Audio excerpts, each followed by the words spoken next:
Okay, we are live. Woo! There's been a lot of stuff going on with the technical difficulties, but nevertheless, thank you all for watching their previous video. All right, so we had that video. We did that. So what I was saying towards the end of part one, if you missed part one of the video, make sure you go and check that video out. It was off the chain, funny, and it was good. But in part two, let's get into the recording piece.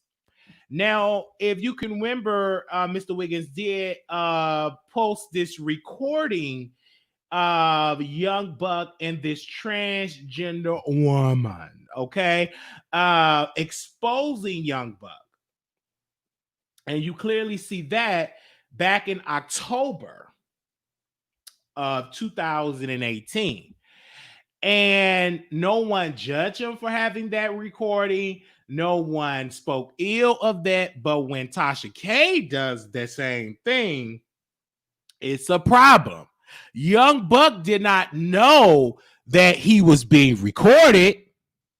Young Buck did not know that his tea was going to get spilled, right? So we had all that to be discussed, and I want to drop the StreamYard link and people in here that anybody want to come on StreamYard, I will drop it. So if anybody want to come on and have a conversation with me, you're more than welcome to do so. Is it sound good? Can you all hear me? Press 1 if you all can hear me today. and make sure y'all like that button. Thank you for all the likes. We trying to at least get a lot of likes of each video. So make sure y'all can like it. So we are live. So people should be getting their notifications. I text the part 1 to you all. So if y'all wake up and y'all need to see part 2 will actually be in the comments. So if you want to see part 2 of the video, I will put it in the comments as well. All right, so I'm having that conversation because it was 2 recordings, and I'm putting it against each other. But she did not speak ill will of that. Now, Young Buck, this is the thing. When you go around screwing these transgender women, they will expose you, right? Because a lot of these trans women that sleep with these married celebrities, they do it for clout. They do it for clout. Now, I would highly suggest for a trans woman not to do that, because you put yourself in a bad situation, because transgenders are losing their life. It's a case that is out right now. They just found some parts of this trans woman. They literally, she was, chopped up in pieces. And when you investigate, it usually have to do something with street activity, meaning that person was a streetwalker, dealing with something. So whatever that case is, you pretty much know the T, because we hear these stories. You can hear more and more of that. We actually have a transgender woman that's going to come on tomorrow to bring awareness of that. But again, you got to be very careful playing around with these bi or straight or folks that say they ain't gay. You got to be careful dealing with these men, because some of them will get you to have it. All right. Go ahead. What you got to say, sister or brother? All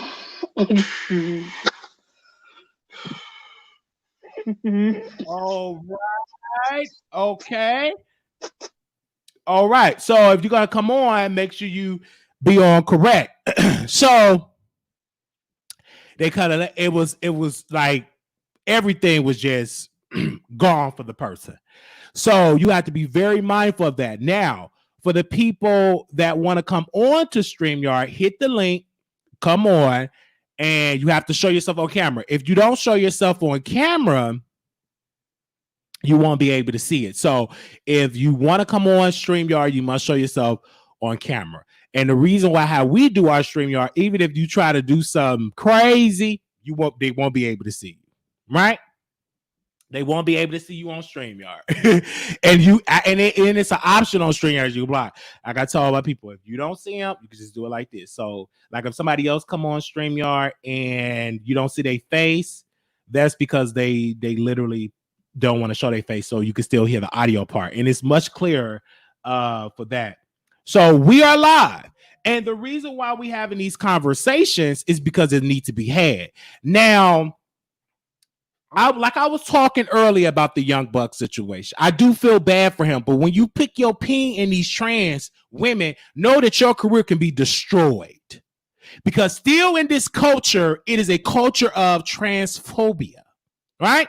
If you look at T.S. Madison and Kaya, T.S. Madison don't get the much respect as Kaya because T.S. Madison is what? A trans woman. So that'll let you know, no matter how much makeup, no matter how much wigs, no matter how many titty bounces that you can do, you still got a strong vocal wing of the hip hop, of the celebrity gossip sector that will literally not respect you because you are a trans woman. And the people that will be on the front line speaking against it will be women. And I talked to many different women, and they would tell me the reason why they speak against it. And it'd be a lot of people. Soon as when Maddie say something out of pocket,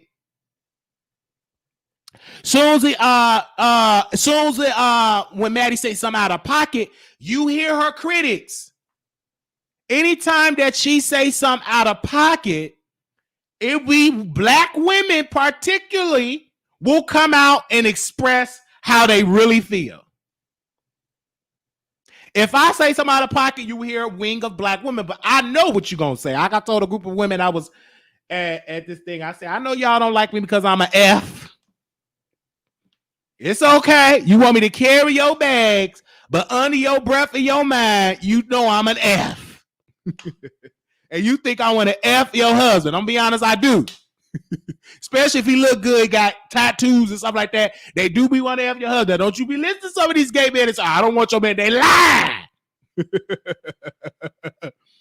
So don't be telling me, I told to tell some of my friends, don't be telling me how good your man penis, because I want to try to test it out for myself. Keep that to yourself. Because some of these games will try your man. Right? Because you do got those that will do it, especially if your pants all hanging down, you smelling like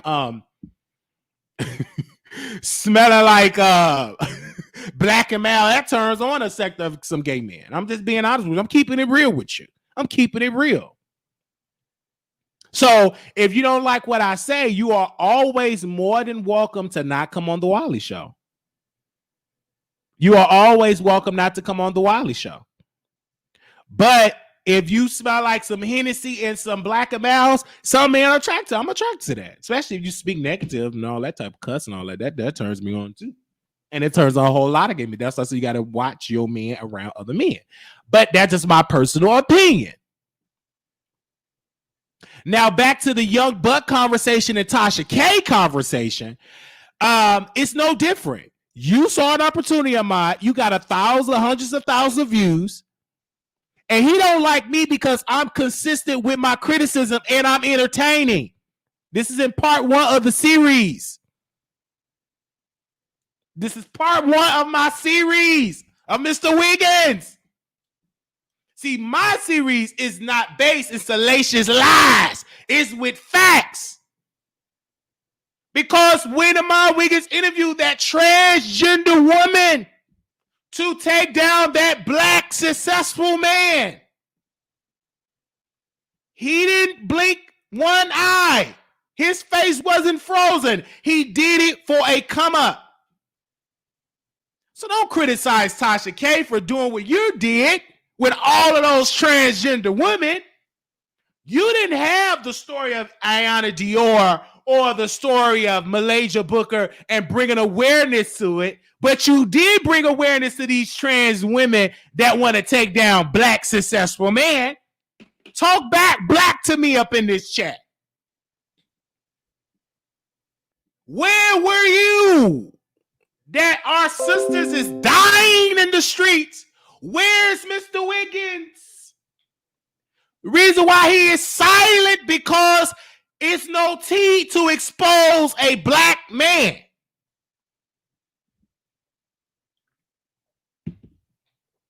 Now that trans women are dying in the streets, now that the Trump administration are rolling back protection for our trans sisters to get health care, that Trump rolled back some protections, meaning that a doctor, if they feel like you're not really telling the truth of your gender, they can refuse service. But where is Mr. Wiggins? Because he was very vocal about transgenders to expose people back in 2018. That's how he got his platform. That's how he got to the thousands. It's because he was exposing black men. Typical. Period, poo. That's exactly what he did. To the period, to the period.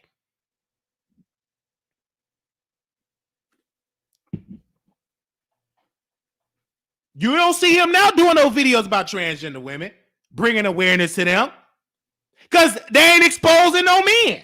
But let it be Marquisha Dang Usher.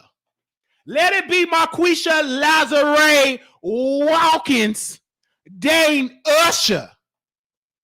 And I got some tea on Usher because I helped usher him out the clinic.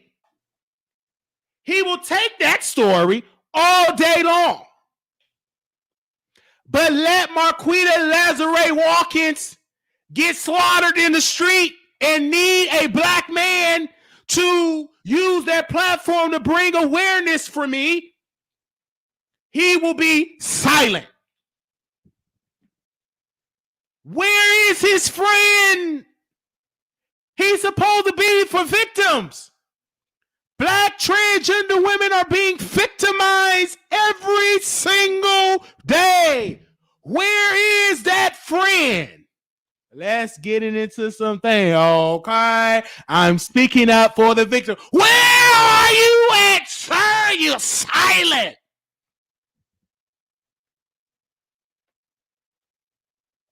They have nothing to say.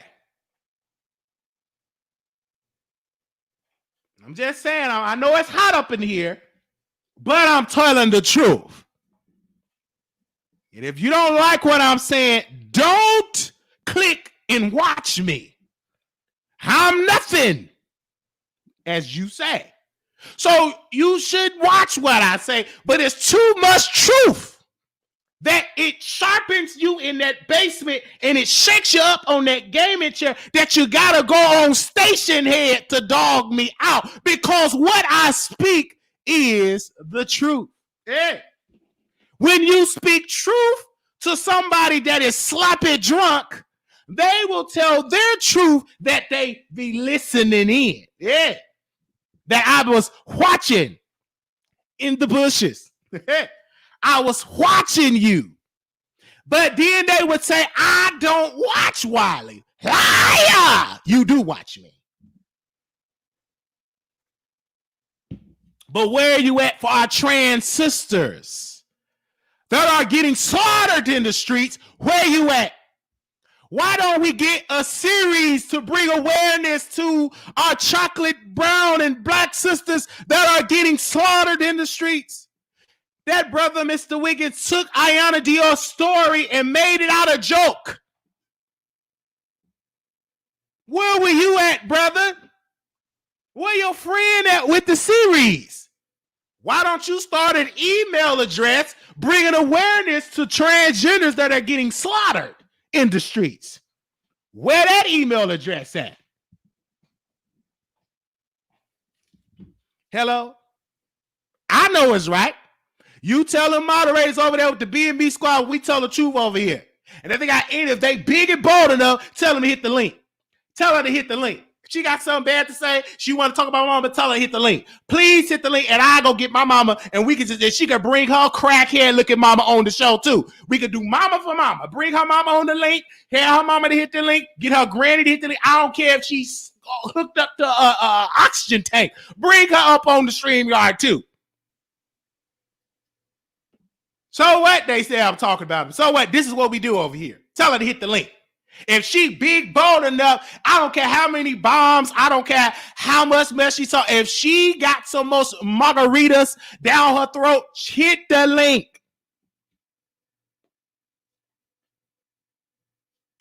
No, it ain't gonna hit the link. All right. But where's the parts at? I don't see it. I don't see the awareness. I just don't see it. But they'll do a video about Wiley every day. But they won't do a video to bring awareness to the trans women that are getting slaughtered in the streets.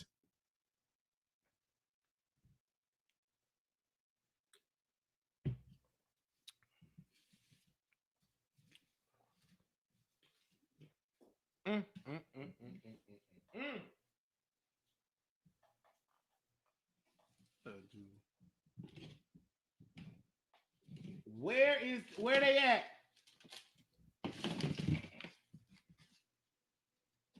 Nowhere to be found.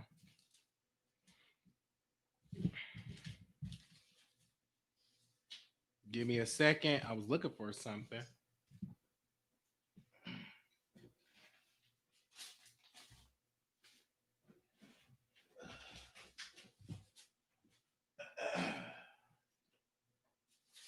Give me a second. Woo. And we bring awareness to it because it definitely needs to be had.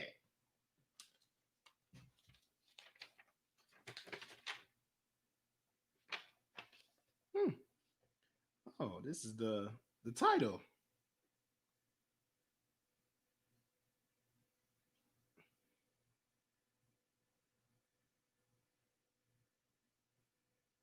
Look at the title. All right, shout out to that. Car pay off and everything. Because I meant to put the title on her earlier, but I didn't do it. But where are they at? Nowhere to be found.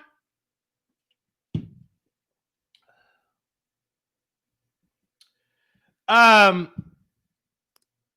just had to just say that in my spirit. I know y'all not tired of me yet. We got 20 minutes in.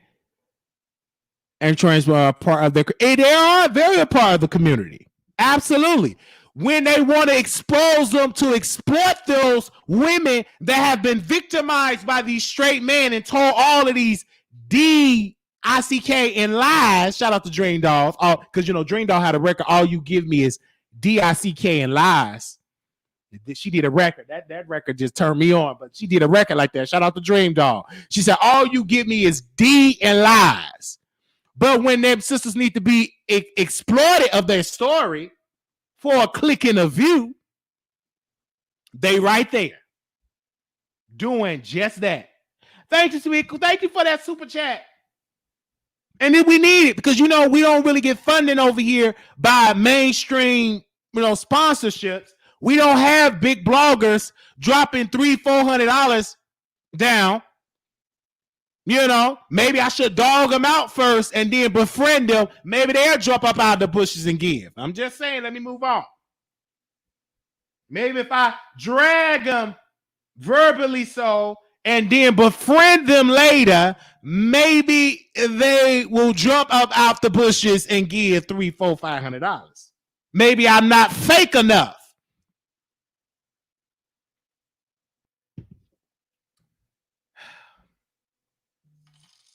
Thank you so very much. I heard that glue glue that catch. I love hearing that sound.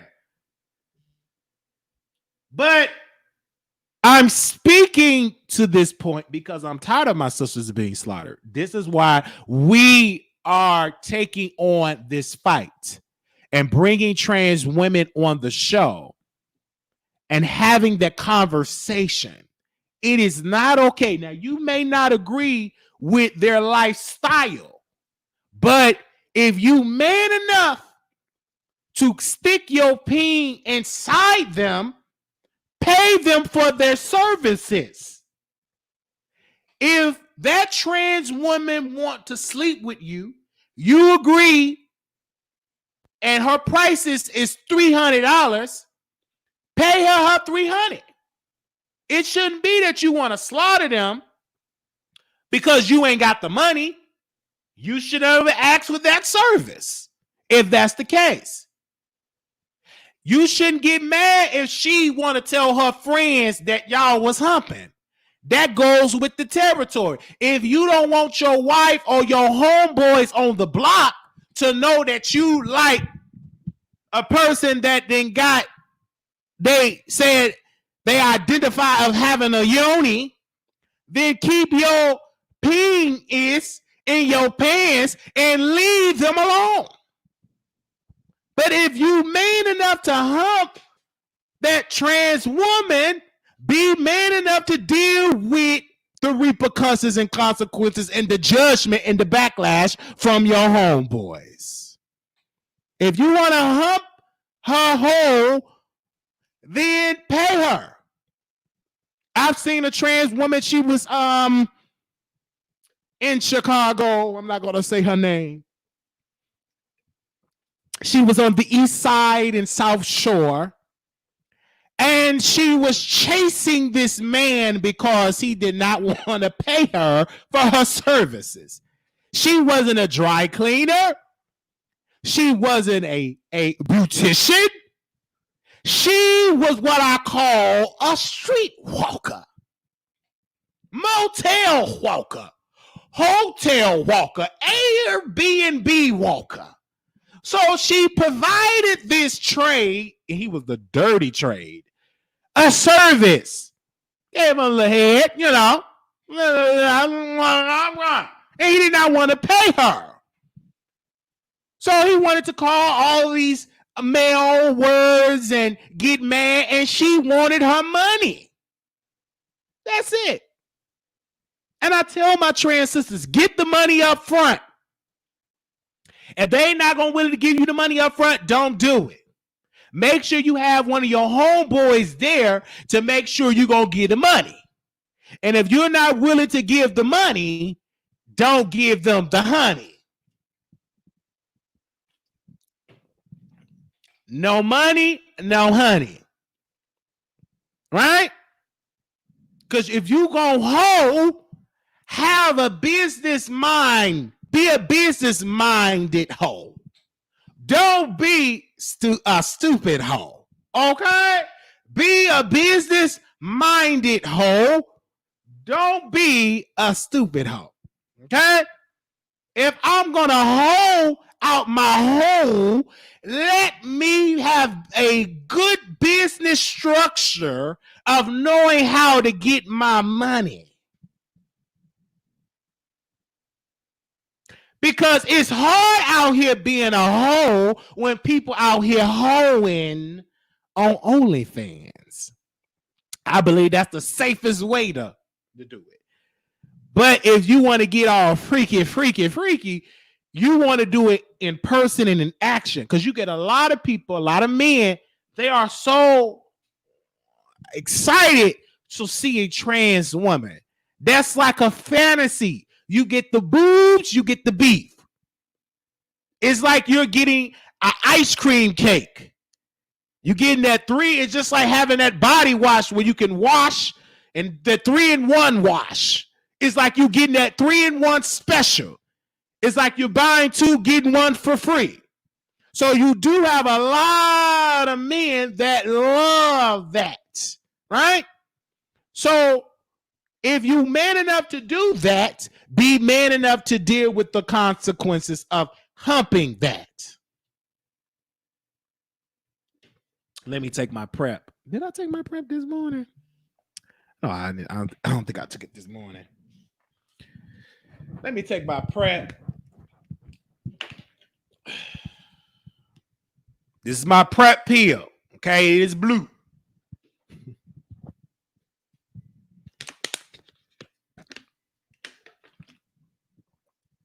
All right. So I'm gonna drop the link if any women want to come on. How would you feel if your man was humping a trans woman? Would like to know? Right? Let's have a conversation.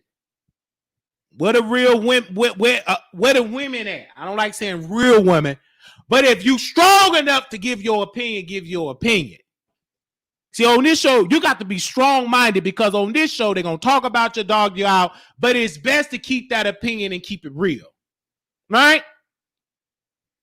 You got to be strong. Now I got to tell people, when you hit this link on the Wiley Show, baby, are you strong enough to deal with this show? Because you got to be strong. Strong. Because they definitely would be watching. Folks is watching this show, whether they want to agree with it or don't agree with it. Thank you for that, for me taking my prep pill.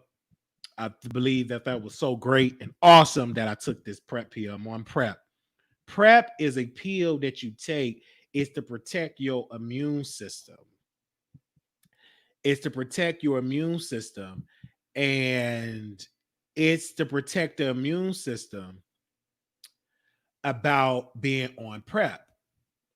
And that is to protect your immune system. It's like a pill, but still use condoms. Never stop using condoms. It's just a protection of it.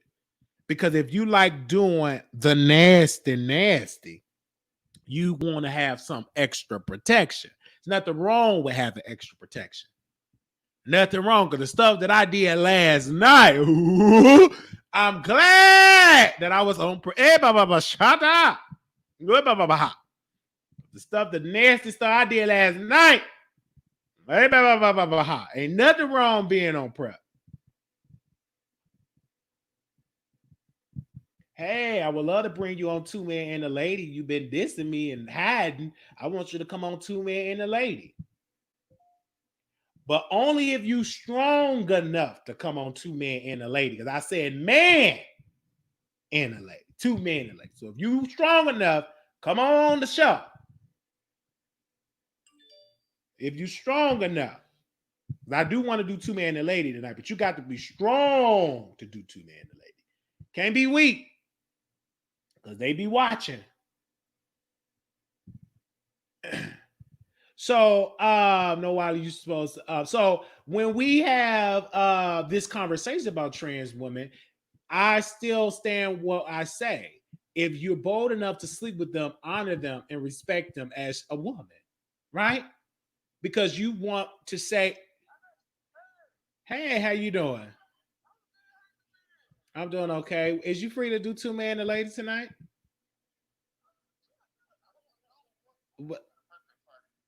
Oh no, you got a birthday party. Well, just let me know if you free or tomorrow. Just let me know.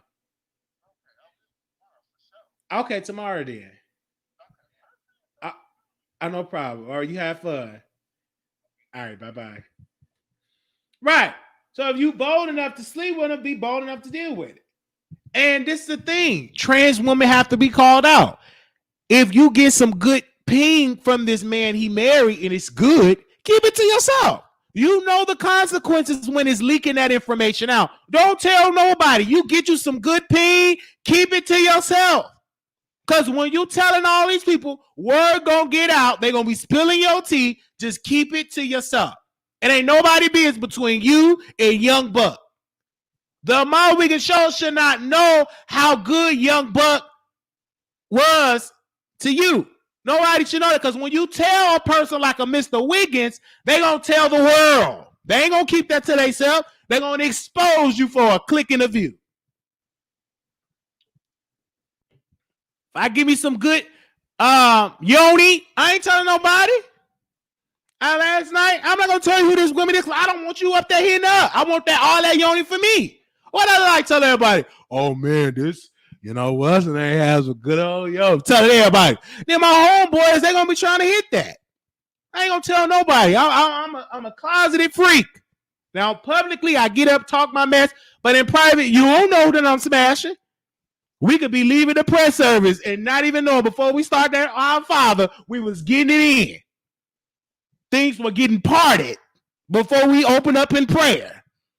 But you would never know it because I'm going to keep it to myself. Because what's done in the darkness with the yoni should be kept private. Because if I was inside your private parts, I don't think we should tell the public about what we did or how I licked your private. Unless we are doing what Safari does and do an OnlyFans, right? Then we public. But if we do the nasty private, you want to keep it on the down low for nobody will have to know. We keep it private. That's what I want to say.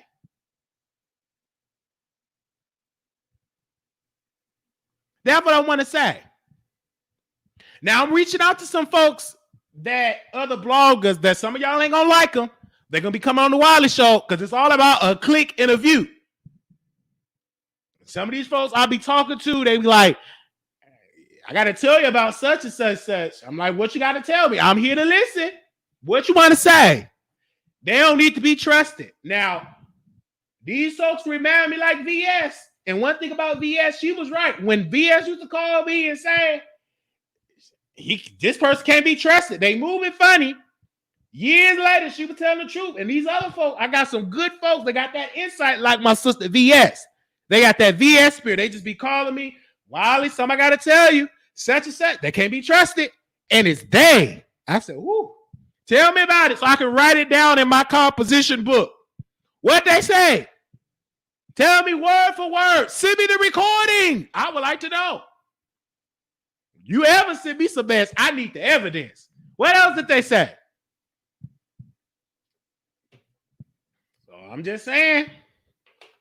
Because I don't want to be in the middle. The only time I want to get involved in it is when it come out publicly and I could get involved with it. But I don't get involved with something like that. But I love to hear the information because I'm all about the mess. I love mess. I love hearing about it. But if you messy, be prepared for a drag. If you messy, I'm messy, and I'll be prepared for the backlash of the drag. Because anything that I say privately, I don't give a damn if it come out public. Because I know I've been in the business that to know that it could be recorded, it could be leaked out, it could be this, it could be that. Oh, you want part two? We just got done with you. You want to do part two? Man, let me get a break.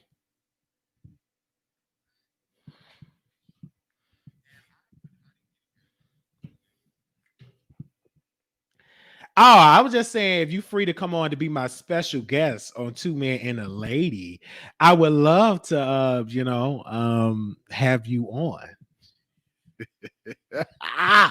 All right. Yeah. So that's what I'm saying, and reading the messages and everything like that. Okay, you chilling in bed. Well, why you got to tell me that you chilling in bed? You trying to want me to come over there? You want me to come over there? No, see, when you lay that pipe down, it be like, hey, don't be just clown me up. I'm making my money right now. That's when you got to be careful laying all that good pipe, because man, your phone be ping, ping, ping, ping, ping, ping, ping. That's the price you pay when you got good pipe. Anyway, and I ain't even have to catfish these people. I ain't even had to catfish these people. These people, you got good ping. You don't need to catfish, man. I got that good piece of ping pipe or whatever you want to call it. I'm talking about meat, because when you say pipe, they're going to think of it's going to be a crack pipe, because they already say that I'm on drugs. It's a person that said they love me, but then 2-3 days ago, he on drugs. I'm going to Georgia. He going to be so mad and jealous. What I got to be upset and jealous of that you going to Atlanta, Georgia? That ain't nothing but a flight. He going to be so mad and jealous that I'm in Georgia. Georgia, go ahead to Georgia. Go right ahead, have a good old time in Georgia. But just don't mention my name, you in Georgia. Who cares you going to Georgia? You go to the dentist, take that fake nurse to the dentist so he get his teeth fixed. You go take a hot bath. You go to the sober house. Go to rehab in Georgia. They got good rehabilitation down there in Georgia. You go to Millersville, Georgia. They got a rehab sober place down the street from Fort Bennett, Georgia. It's different type of places down there, right? You need to go. But don't go down there arguing with them people down in Georgia and DeKalb County and stuff and them gas stations. They don't play. Don't you'll be somebody's strange fruit. Don't you go down there trying to argue with them folks down there in Georgia. That ain't DC.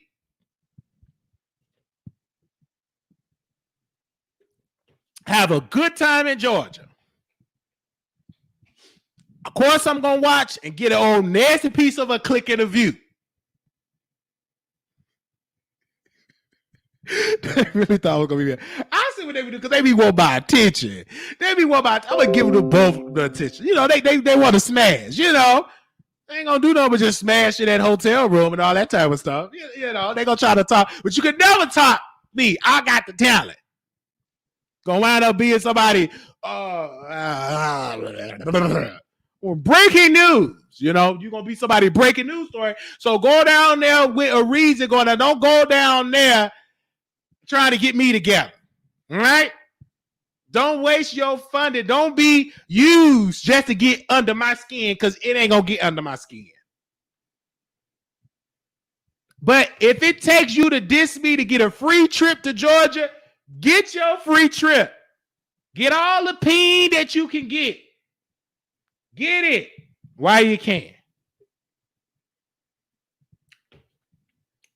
And try to get him and be with him, because he a nurse, I don't know if he a real nurse or a fake nurse, but he a nurse. So get your money. Get your money, honey. Though you still gonna think about me every day, but go right ahead. Give me a second. I know you're gonna talk about me every day. It's okay. I'm in your mind. And you can't stop talking about daddy.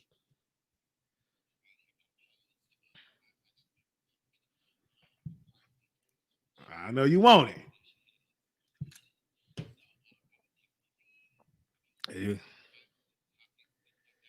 No, you want a little piece of.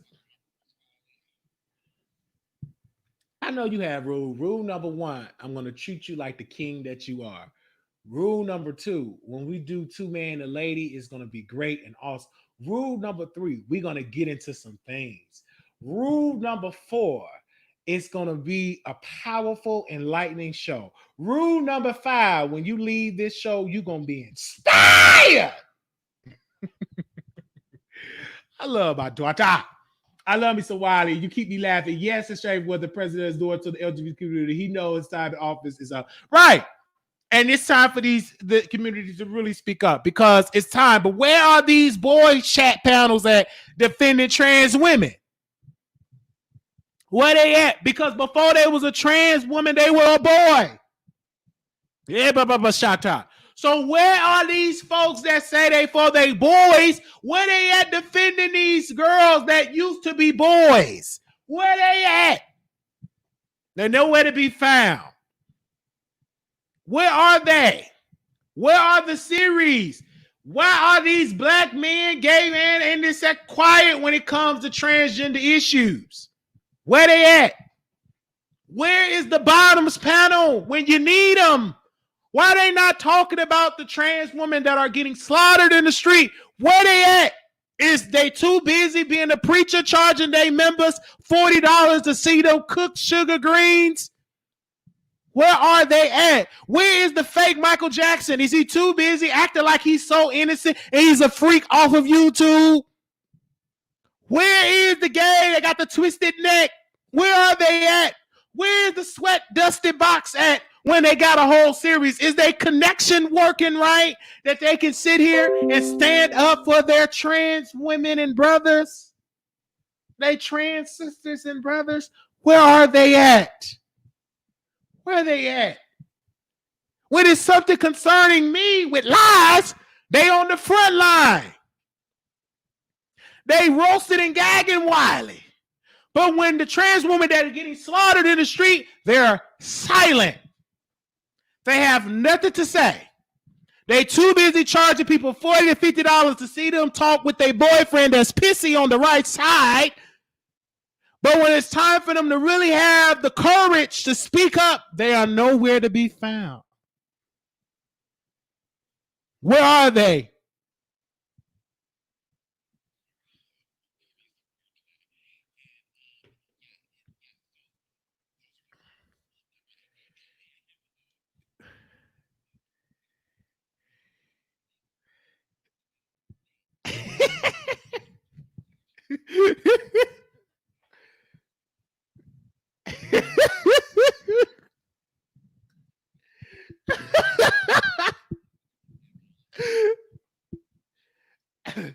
Listen, I can guarantee you we're not going to be talking about Ahmad Wiggins. What we're going to be talking about is some things, you know.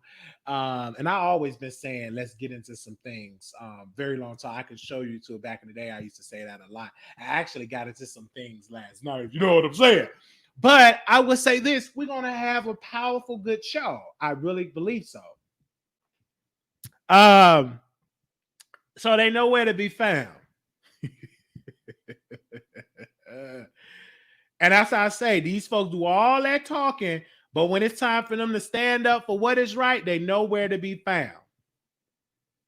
But it's okay. We talking. We having a good time. We lie. I got time today, right? Where are these spiritual bloggers at? How you doing? Hello?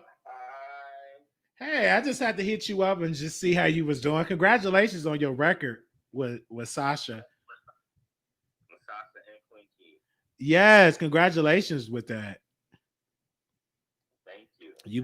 You about to get famous. I just one step closer. You do a record with Dream Doll because you put me on Dream Doll. She you put me on her.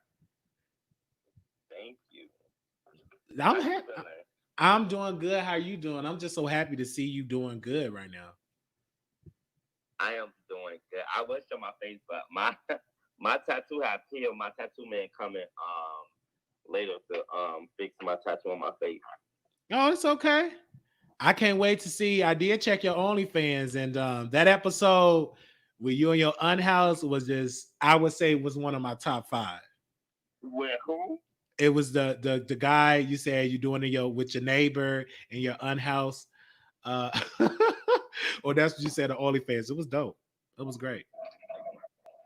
Thank you. It was oh dope. shit! I forgot the damn oven was on. Thank you. You gotta update some more because I gotta get my life. Yes. Yes. I actually got the DL Zoo to come over, and I got a hidden camera. Oh, I can't wait to get up into that. Yes. Yeah.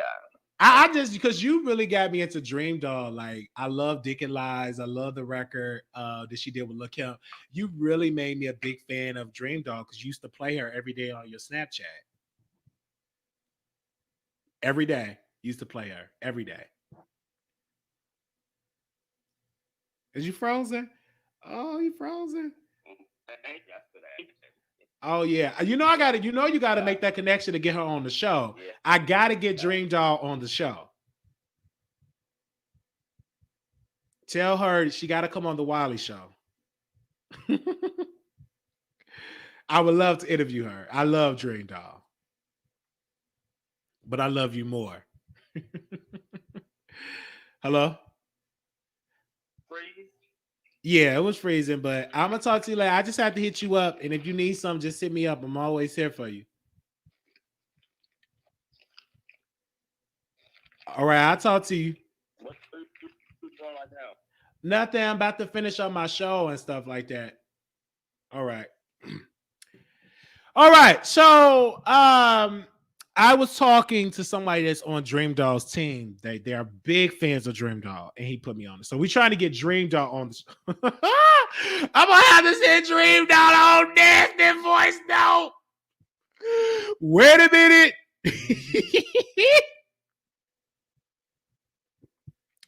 Where you at, Dream Doll? Hold up. Did you block me? Because these people, they don't mind blocking you.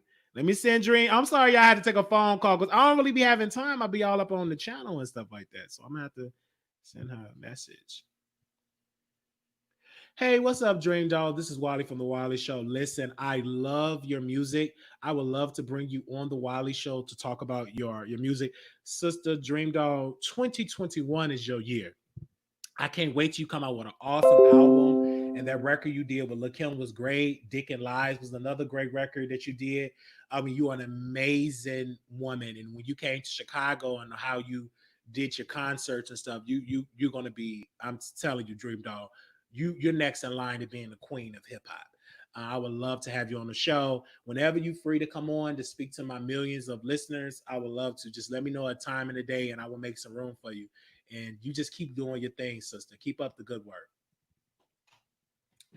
All right. So I had to leave Dream Doll a message. Okay. So shout out to Dream Doll. But Dream Doll, next year is gonna be your year. Get ready. Next year gonna be your year.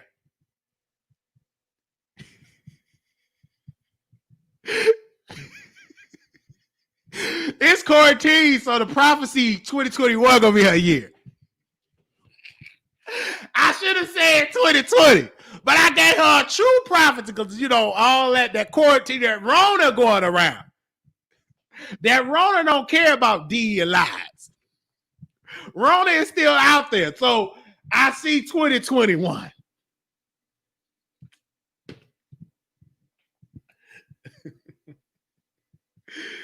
Man, I see Rona. Oh God, I see Rona. I see Rona. Oh God, I get all the dreams. Is that the one for Bad Girls Club? I believe that's the one for Bad Girls Club. Don't get me wrong, it's a lot of Dream Doll. It's a lot of dolls, but I believe that's the one for. I believe that's the one from Bad Girls Club. I believe so. I believe that's Dream Doll. Y'all know who Dream Doll. Maybe y'all Google her.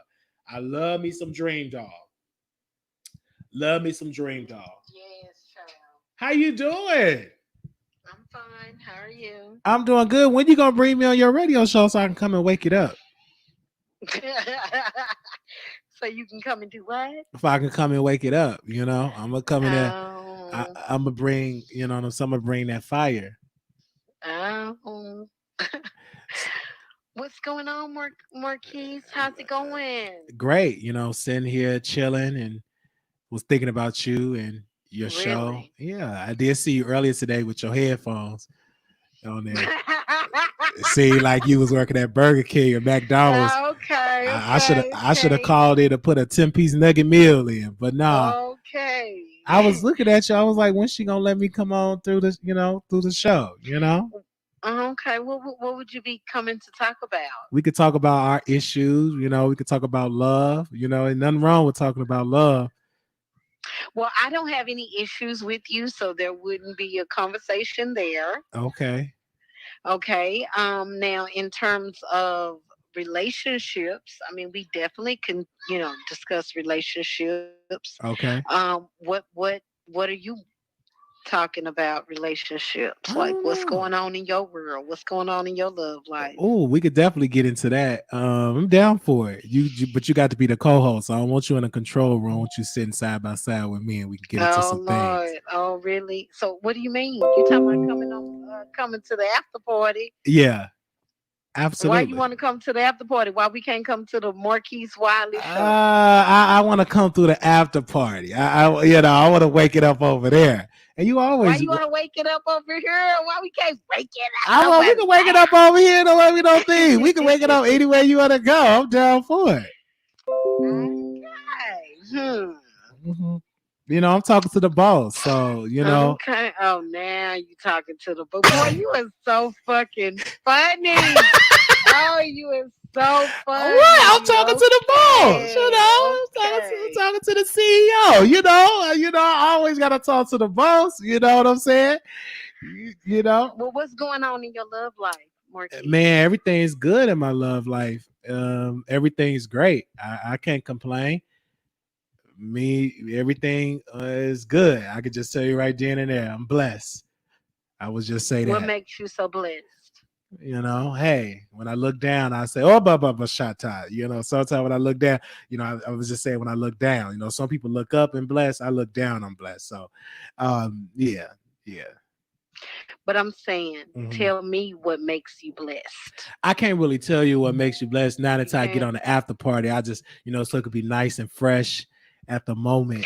Well, I'm just trying to understand what the hell is going on. You said you want to talk about relationships. I'm saying, like, what about you like to, do the smoke and mirrors and all that shit. I like to, be up front and know what's going on. Because, I like the surprise. Baby. I'm more so like the surprise. I don't like to give you no preview. No. Not at the after party. Absolutely not.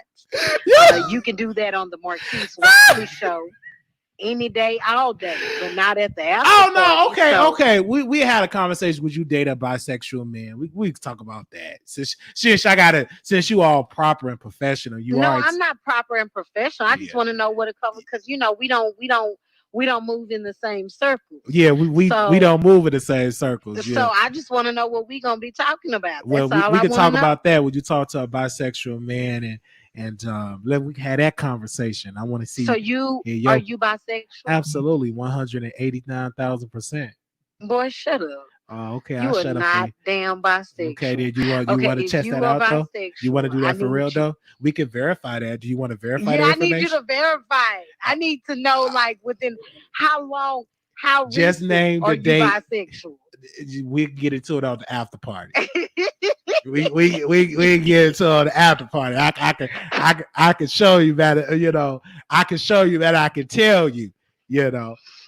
Okay, now. Aside from, dating a bisexual man, all right, what else can we talk about that your audience and my audience can come together and relate to outside of sexuality? Because that may, offend my audience, because my audience, for the most part, is going to be heterosexual. You don't think that your audience are into bisexual, especially women too? You got a lot of women that love some yoni and some beef. They love both.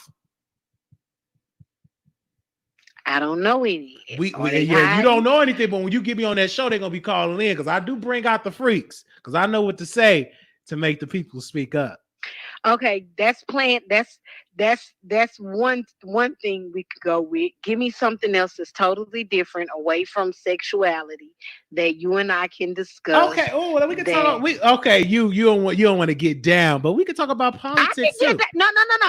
I'm saying, give me options. Okay, and then another option we could talk about politics.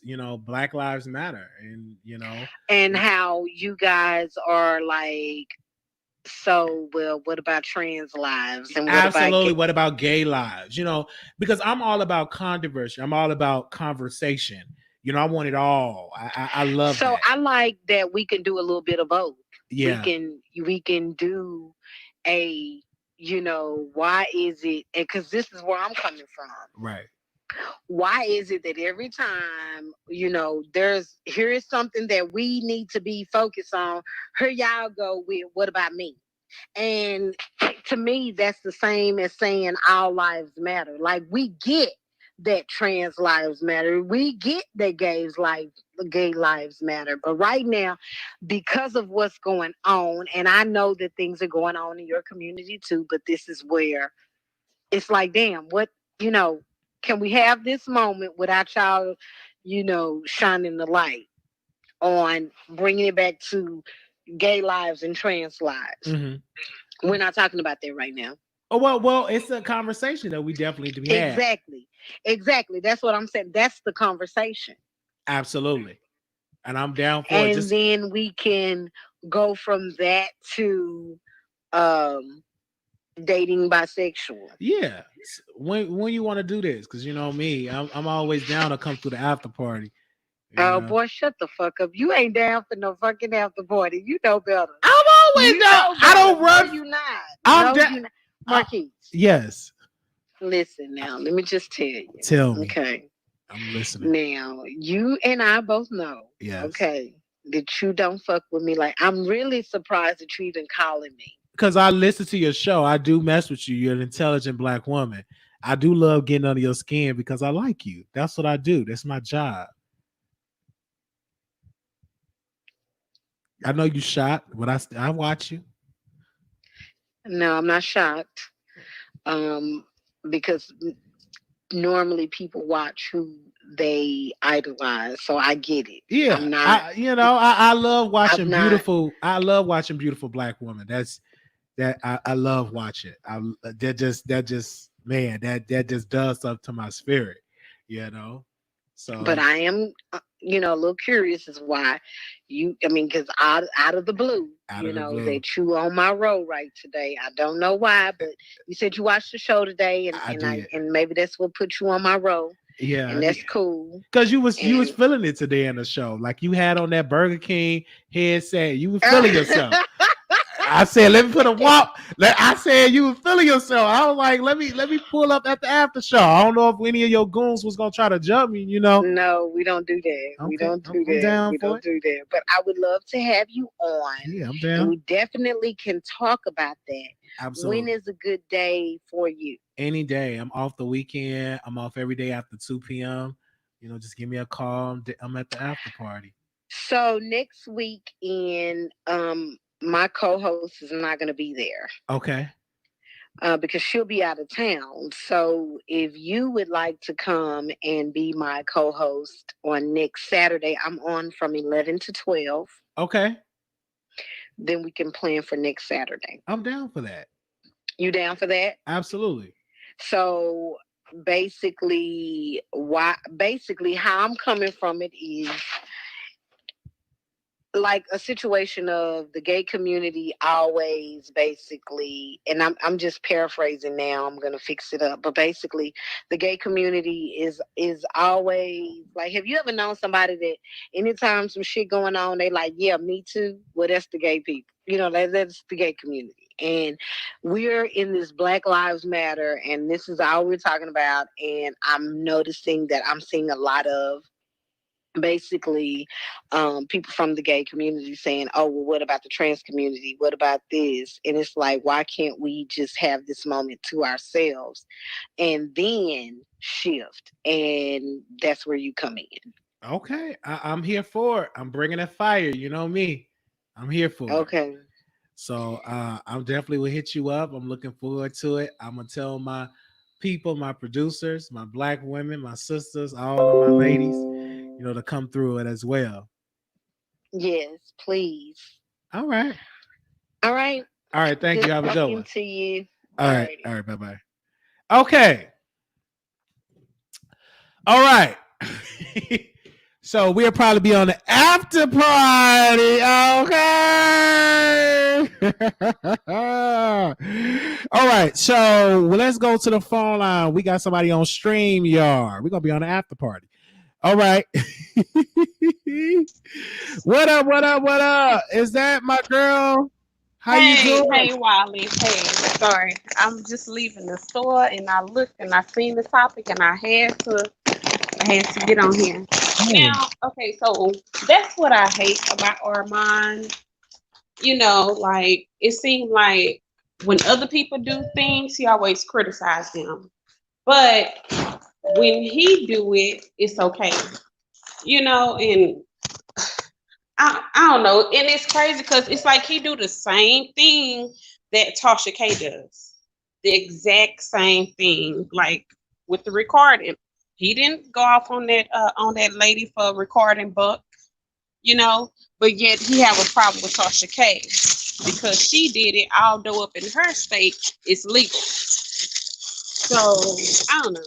That's all I want to say. I feel you on that. And so when we looked at that piece of that recording, I literally said that's very trash of Lamar Wiggins to put that out there without letting Young Buck know that you're going to put this recording out.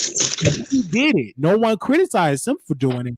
But when that woman, that chocolate woman that is promoting Prangia Wash, he criticized Tasha. Right. But okay, that's all I want to say. I'm about to go back and start your video from the beginning because I haven't seen what you said and everything. But I did want to come in because I didn't want to get to the end and all of a sudden the live is gone. All right. I'm just glad that you hit the link before the end of the video. I love your braids. You got your braids. Thank you. Thank you. You're welcome. All right. I want to see you come to the video. Everybody have a good day. All right. You have a good day. All right.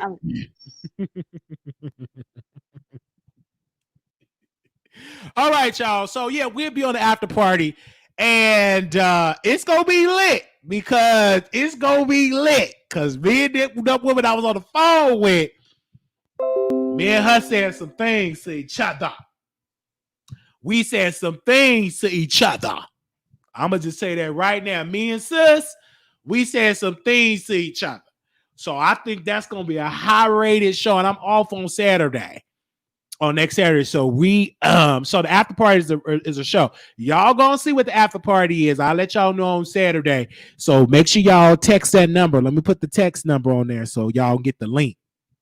Because these are the folks that get stuff when we go live. I put that link. So if y'all ever want to get notified, hit that number. Get you a Google number if you don't want me to have your real number.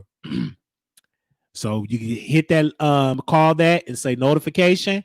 Anytime I do something, I send it on over there as well. And then on Patreon, I'll go live for my Patreon audience as well. All right. So people on Patreon, you better tell her online. I'll tell her one day. I'll tell her one day. I'll tell her one day. I'm gonna tell her one day. Let me see if I get Brandon on the line. One day I'll let her know. So let Mr. Y. It's gonna be lit. Cause she don't believe, she think my audience just gay. And it's not. It ain't just gay. Hey, what up, Brandon? I'm live on the show. How you doing? I'm live on the show. How you doing? I'm good. How about you? Doing pretty good out there. You ain't taking no topless pictures on your Instagram. Maybe just a little bit. I consider it tasteful. Oh, so what you doing today? I'm just getting my oil change. And I guess they want me to come back, actually. Oh, okay. You know, you got to come on Two Man and a Lady where we can get into some things tonight. You said what now? I said, you know, you got to come on my show, Two Man and a Lady, so we can get into some things tonight. You know, I would love that. Shit, just let me know. I'll let you know. I'm going to send you over some topics. And, you know, you're more than welcome, but keep your shirt on. You know, I did that to give people attention. Seems like they don't pay attention to me until I take my shirt off. Well, I see why. Because it's nice. Real nice you take your shirt off. I get it. Shit, man, your shows be lit. Do it be lit? I be following Chasing Dallas. I'm glad that you love my Chasing Dallas. You know I got to get into G Hustle ATL. Yeah. You think Are they debuting that today? I don't know when they're gonna debut it, but we got some cast members come on. That really gonna be lit because they got a lot of mess on that show, and the production is way better than Atlanta and Dallas put together. Yeah, I saw that. Look, movie like. Yes. So they've been begging me to talk about the show. Well, I'm not gonna say begging me. They've been requesting me to talk about the show. Well, they've been mentioned. I remember watching the episode yesterday. They mentioned you talking about someone was on the Wiley Show talking shit or whatever. Yeah. So I'm down for it. I'm here for it. You know, we're gonna keep it real.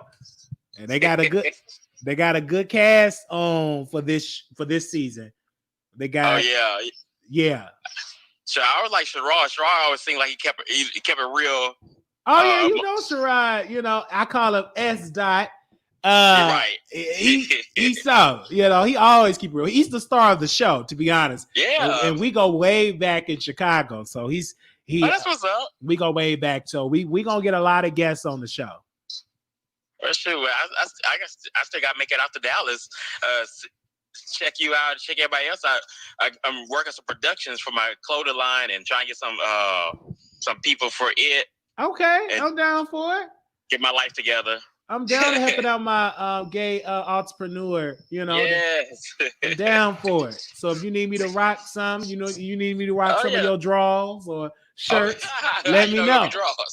If you want to rock some of your drawers or your shirts, just let me know. Sure. Yeah, I better pay for your advertising now before you get skyrocket on me. Yeah, because I'm about to blow up. I know you are. You about to send me your Wendy Wills on the Breakfast Club. It's gonna be too late. So you better try to get you a little piece of it while it's free.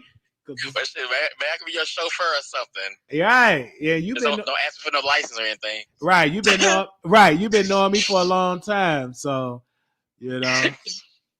So and of course I already caught the interview with because I actually caught your interview with Dwight, and then I mentioned you in our interview. I'm good?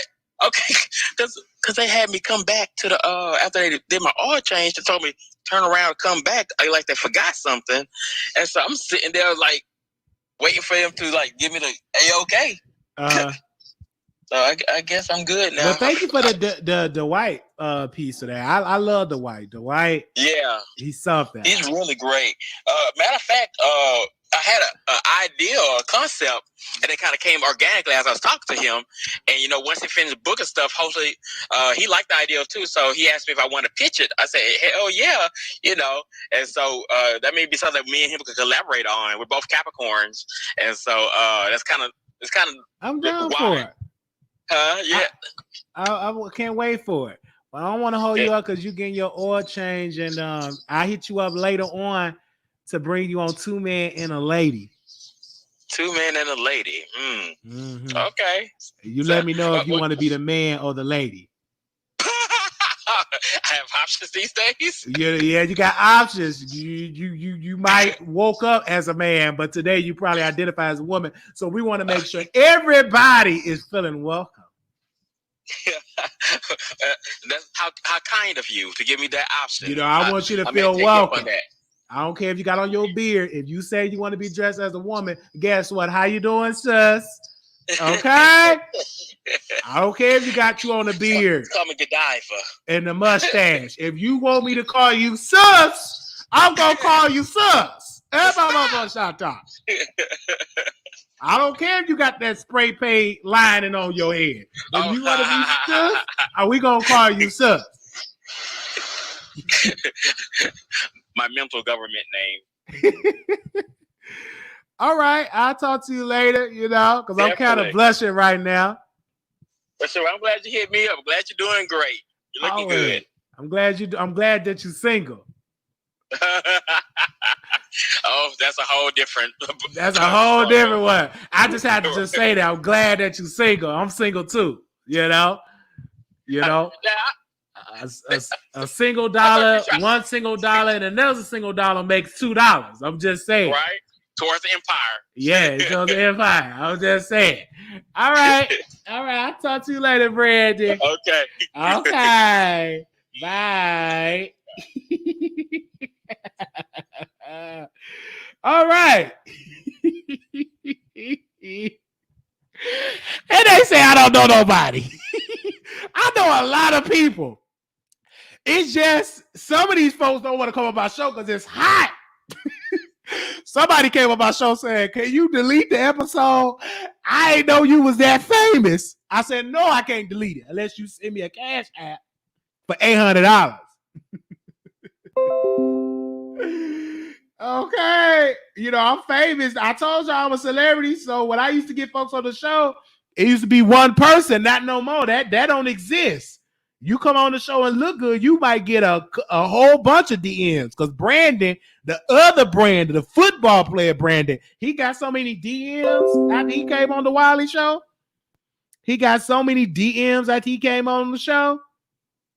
Okay, let me see if I can get him on. This person had a relationship problem. This is called the Facebook. Hello. Hey, I'm live on my show. How you doing? I'm good. How are you? I'm just good. I just want to make sure everything good. If you want to share what you was going through for my audience today, because I know you said you had some relationship problems. Absolutely. I sure the fuck do. All of YouTube and America. Yes. I want you guys to listen up. We're listening. If you guys have a significant other that is younger than you, then you must keep your guard up. Because sometimes they want to hide things and just keep things from you. But by you being the bigger person and the more grown adult, you know what the truth is.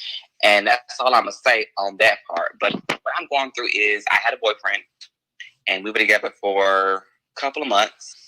And I neglected to tell him something. And when I did, he was cool with it. And then an hour later, he texted me back and he was like, "Maybe you should move out. I need time apart." So I moved out or whatever. And about a week went by, you know what I'm saying? I tried to reach out to him to see how he was doing or whatever. But he took that as me not respecting his time and his space that he asked for. And he ended things. But fast forward 2 weeks later, I found out some more information. The fact that whatever I shared with him, he shares the same thing. Catch that, T. And so I'm just been trying to figure out then what's the real issue then? Like, what is the real underlying issue? I think the issue, the honesty wasn't there. Because I think he wanted you to be honest and you was not honest and he wanted to end the relationship. Do you regret not being honest with him completely? The fact that he wasn't honest with me either, no, I do not. I can give two lovely fucks, honestly. So, no. So, both of you guys was not being honest with each other. No, but the fact that he tried to put on a front, he put on a whole motherfucking front as if he was the motherfucking victim. And which I heard from people in the community and around town that he loves to play the whole victim role because that's just who he is. He loved to put what in the hole? What did you say? He loves to, hold on, Wiley. He loves to play the victim role. It's like what I said. Oh, the victim role. I thought you said he loved to put something in the hole. But okay, go ahead. Continue. So, yeah. So when I figured that out, because see, me and him got into a physical altercation, and his cousins came to fucking jump me.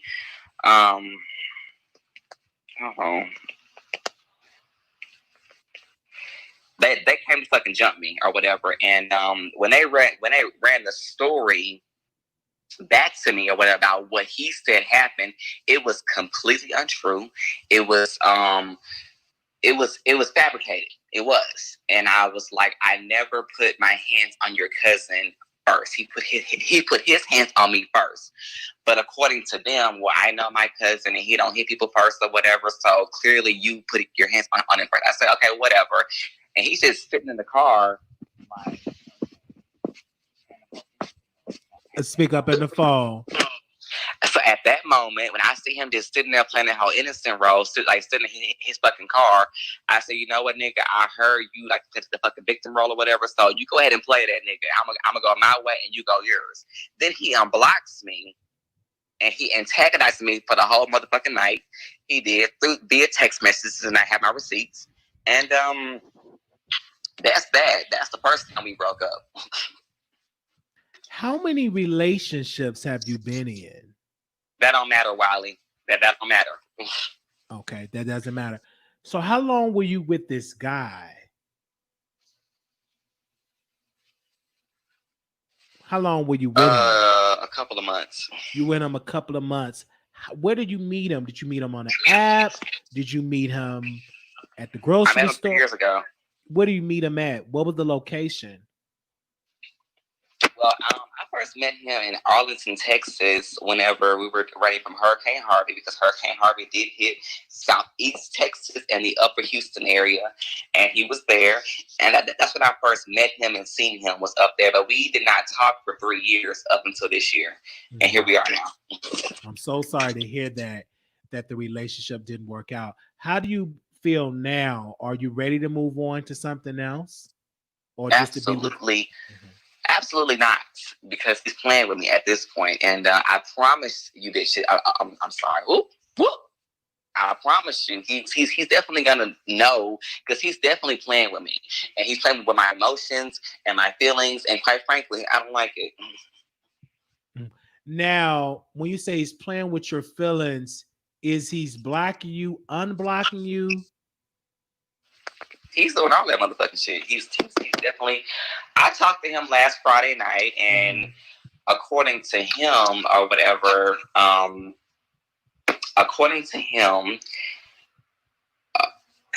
he seems to think that I'm just like head over heels for him or whatever, but that's not the fucking case. I'm just trying to get to the bottom of it, because like I said, I can never tell a person that I love them and not mean it. I can never. I just don't have the abilities. Was it good ping that he was giving you, or you were giving him good ping? Absolutely not. This nigga is a quick shooter, nigga. He nutted in like 2 fucking seconds, nigga. So it wasn't that. It was far from that. Wait a minute. You said he nuts in 2 seconds? He does. It's quite sad. So I'm a little bit. I got more time over him. Would that be accurate? What? Do I have more over him? We ain't never been intimate, Wiley, so why would you fucking say that motherfucking shit? I'm just asking. I'm in character. I'm just asking you questions. You can't get back. I'm asking you questions. But it was. But you asking me off the wall question that made no motherfucking sense. It was 2 seconds. It was literally like the sex went like this. I'm just gonna break it down to you guys about how the sex went. Since Wiley want to know, he's the interviewer or whatever. I'm gonna let you know how the sex went. He would lay down. I would lick him all over his motherfucking body. Okay. I would suck his dick for a whole hour. I would grab the lube. He'll stick in me. And about 2 to 5 minutes later, next thing I know, I hear a whole fuck. That means he nutted. And we're done. And it was missionary. Okay. Let's get it in some things. How boring. To the period. So how long was it? You would do it for an hour and you do it for 2. We had sex every night, every single night for about an hour and a half. About an hour and a half. Yes. Wow. I'm so sorry to hear that. I'm glad that we having this conversation. I wish nothing but the best for you. And if you ever need something, you always welcome to call into the Wiley Show.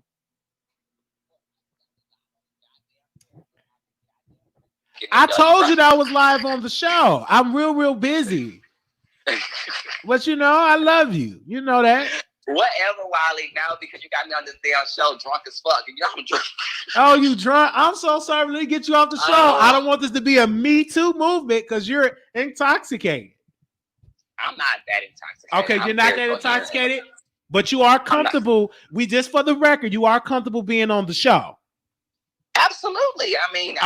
We just want to know. For the show, I have designed multiple flyers for your ass for this damn show. Yes, you did. Multiple. Okay, then. You done. So you are confident. So this is not a Me Too movement. You're not a victim of the Wiley. I don't play the victim role like he does. I don't do that motherfucking shit. If you want to know who he is, then you can definitely find him on motherfucking Facebook. He a raggedy ass, rat looking ass bitch. Oh, okay. We don't want to get into that. But we want to do it. Okay. I'm going to pray that you find a good person. You guys can go to Code Graphics on Instagram. You guys can follow me and press graphics and stuff. I do very good graphics. I was up till 4 o'clock in the morning last night doing graphics, so I'm very dedicated to my craft. Yes, and I thank you so much. You know, I'm gonna hit you up later on too. I love you. Hello. Yeah, I'll be back in Dallas really soon. Okay, I love you, right? I love you too. All right, Dad. All right. Talk to me nice. Bye. Okay, I'll talk to you later. Bye. Ow, bye. Do. All right.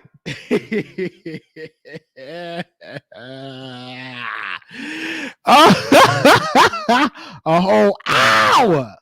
Okay, here we go. A whole hour. Wait a minute. Somebody had called me on the show line. Let me bring him back. Somebody called me on the whole show line. Give me a second. Who called me? Okay, give me a second. Somebody called me twice, so let me call them back. Somebody called me.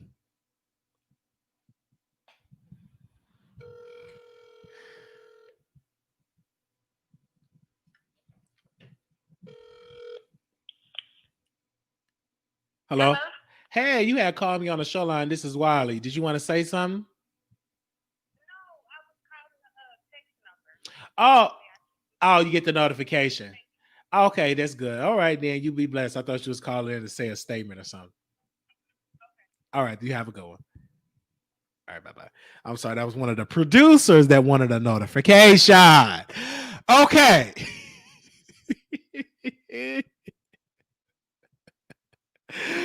I don't know. I don't get into the logistics of it, but I will tell you this, that we had to have a good old conversation. And that's what we do. So if you want some advice and you want to do it live on the Wiley Show, text the number 972-674-9462. And you can definitely come on the show and we can get into some things. But you got to be willing to be honest. You have to be honest. We have to be honest.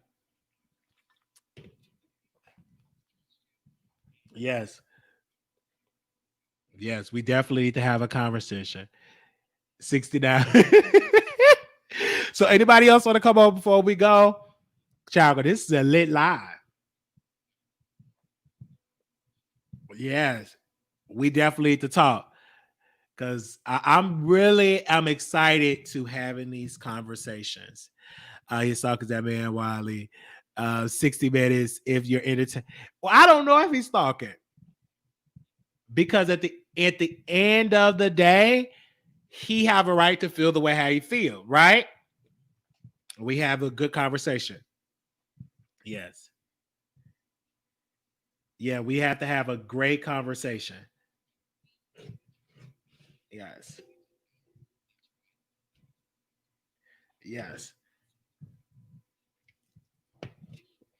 Yes, let me see up here. He's talking to me. Anybody else want to say something? Give me a second because we about to get ready to bring this show to a close. I just love the show. I didn't even think we was gonna do this hour like this. So yes, it's gonna be a very safe environment. We can always talk. I'm live right now, so they can't hear what you're saying, but they hear my response. But I'm more than welcome to have that conversation with you. It's gonna be very safe. I'm not gonna put you in no mess or anything like that because I'm very professional when it comes to building a relationship. I really do like you a whole lot. Let the record show, and I think that you're an amazing person. And it's not gonna be nothing negative. I'm not gonna put you in any mess. Just do a two-man and a lady, we do a show like that. All right.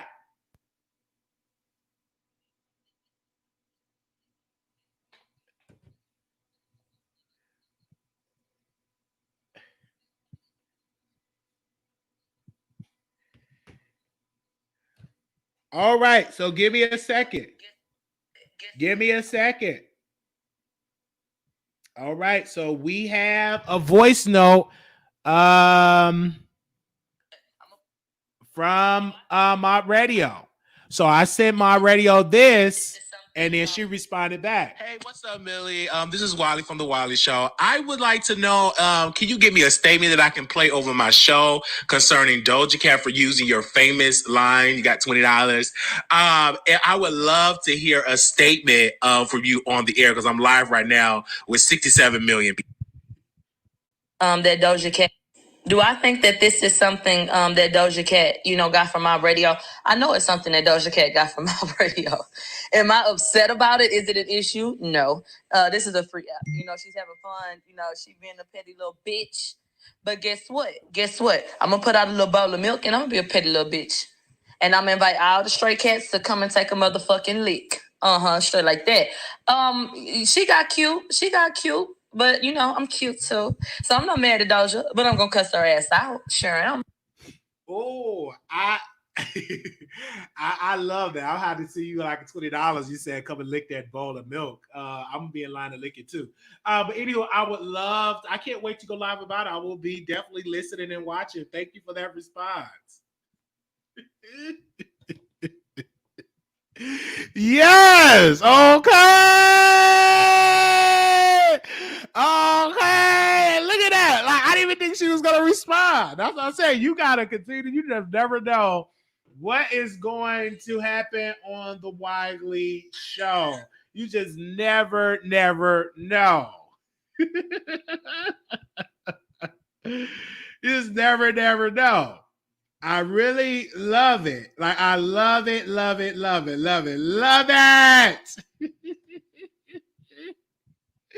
Did I say I want to lick that bowl of milk?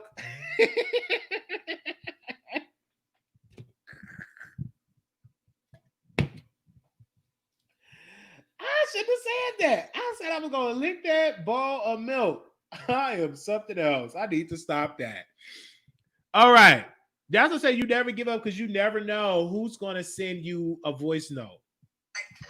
Hey, what's up, bro? Hey, I was just sending you up, just checking up on you. How you doing? Oh, okay. I'm going to hit you up. I got to get you on the show because I know you're busy and booked and busy. I got to get you on the Wiley Show, but you're in Atlanta, so you have fun. Anything, everything. All right. I'll talk to you later. All right now. All right. So we got to get him on the show. He's in Atlanta. That's my friend Chrissy. Hi. I got to get my boys on the show. Maybe we can start a man's panel. My men's. Maybe we can start a man's panel.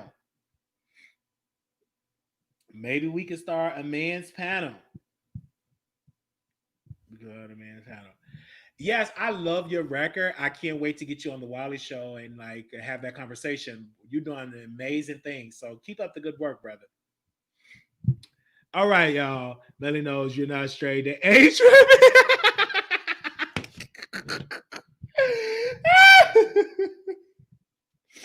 Oh my God.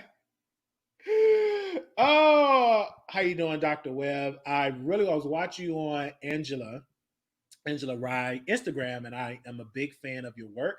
I'm definitely supporting your campaign. I will actually going to send a donation to your campaign today. So I wish you nothing but the best of you running for Congress, and keep up the good work. Because you, hold on. Because I did catch when you were saying that you were working for the Trump White House, and they put your desk in the hallway because they did not want you to work, because they thought you was a spy from the Obama administration. I am a huge fan of you, sir, and I really would love to interview you on my platform. We have about 80 million listeners on it at once, 80 million listeners a day. So I would love to have you on the show and bring more exposure for your campaign. Yeah, so that was Dr. Cameron Webb. He is a politician and he's running for Congress.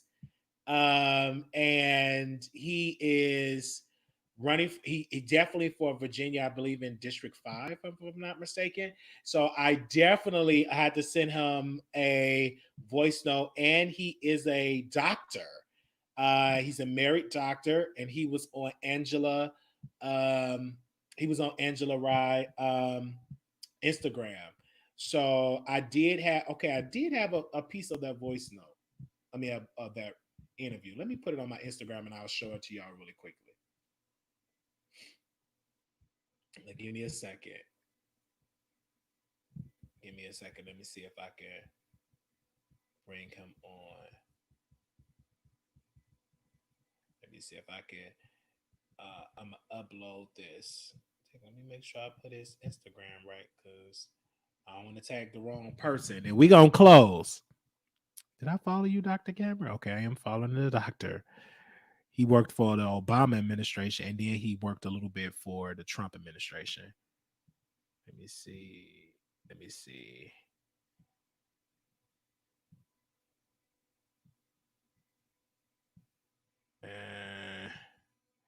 Where are you at? Oh, there we go. Give me a second, you guys. I'm gonna be right with you. So let me go to my Instagram. Screenshot it. Mm-hmm. And we're gonna go.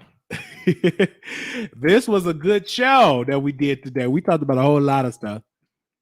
I just had to come and talk with you all and give y'all some content. And we definitely will be back live on the Wiley Show. So we definitely will be back tonight. We're going to go live again. I'm going to make sure we get our panelists together for Two Man and a Lady. We need a lady. So if any ladies want to come on, Two Man and a Lady, let me know. We need a lady to come on. Let me screen share this. Definitely, I need to send President Trump a voice note too. Let's send President Trump a voice note. Give me a second. All right, here we go. They said there was nothing I could do to be helpful to him. And that was for 2 months, every day showing up at work. One day I showed up and the desk had physically been removed. They put my belongings on the floor. This was a hallway desk. So, I mean, they sent every signal you can send for me to leave. I'm just not built that way. So for me, I was like, yeah. Cameron, you got to say all that again.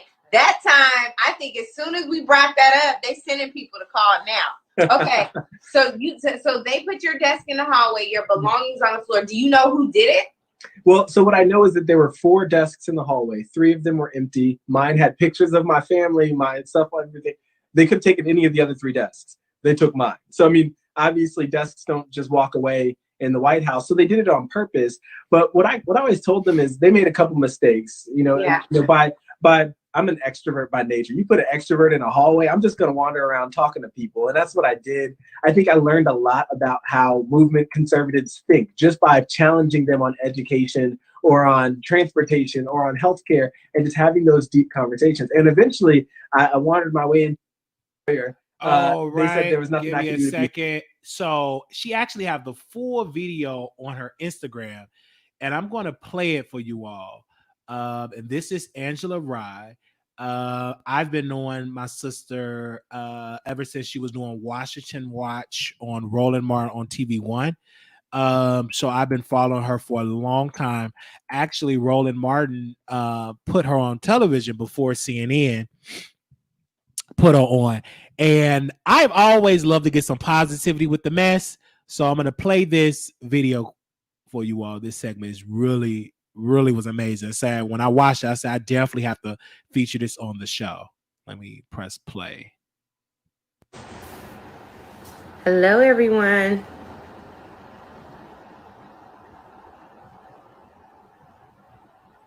Hello, hello, hello. I'm putting my subject matter in my comments. I can pin this really quick. And yes, we are going to spend a little time talking to Dr. Cameron Webb, who is running for Congress from Virginia. And he is here now. So let's bring him in.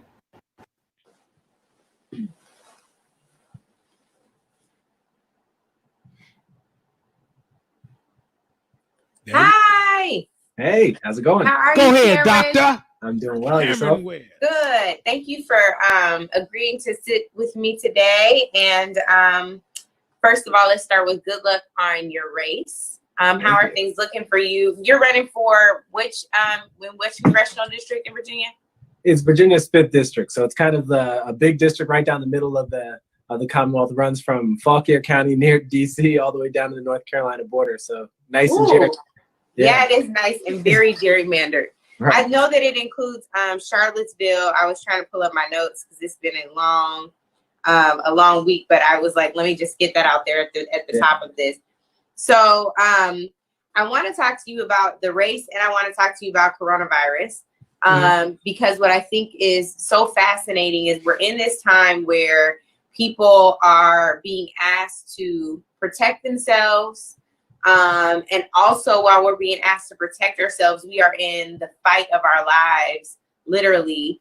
And people are hitting the street. So when, as a medical doctor who specializes in internal medicine, you're spending your days and your nights literally treating coronavirus patients. Tell us a little bit about that. Yeah, I mean, that's absolutely true. And I'm at the University of Virginia. Like you mentioned, I'm an internal medicine doctor. And so my group, we manage the coronavirus unit at UVA. So just Monday night, I was working the unit, taking care of coronavirus patients.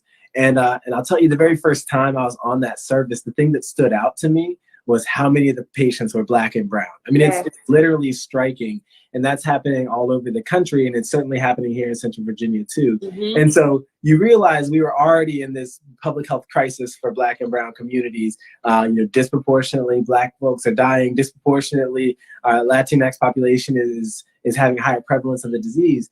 But then on top of that, like you mentioned, there's that other public health crisis born of 401 years. Of and from Virginia, that's right. Where it all went down. We know it very well. And so I think it's been interesting because, you know all about social media and the way that trolls play out. But I think I've been talking about protecting our communities from coronavirus all along. And then we have, Ahmaud Arbery, and then we have, Breonna Taylor, and then we have George Floyd's death.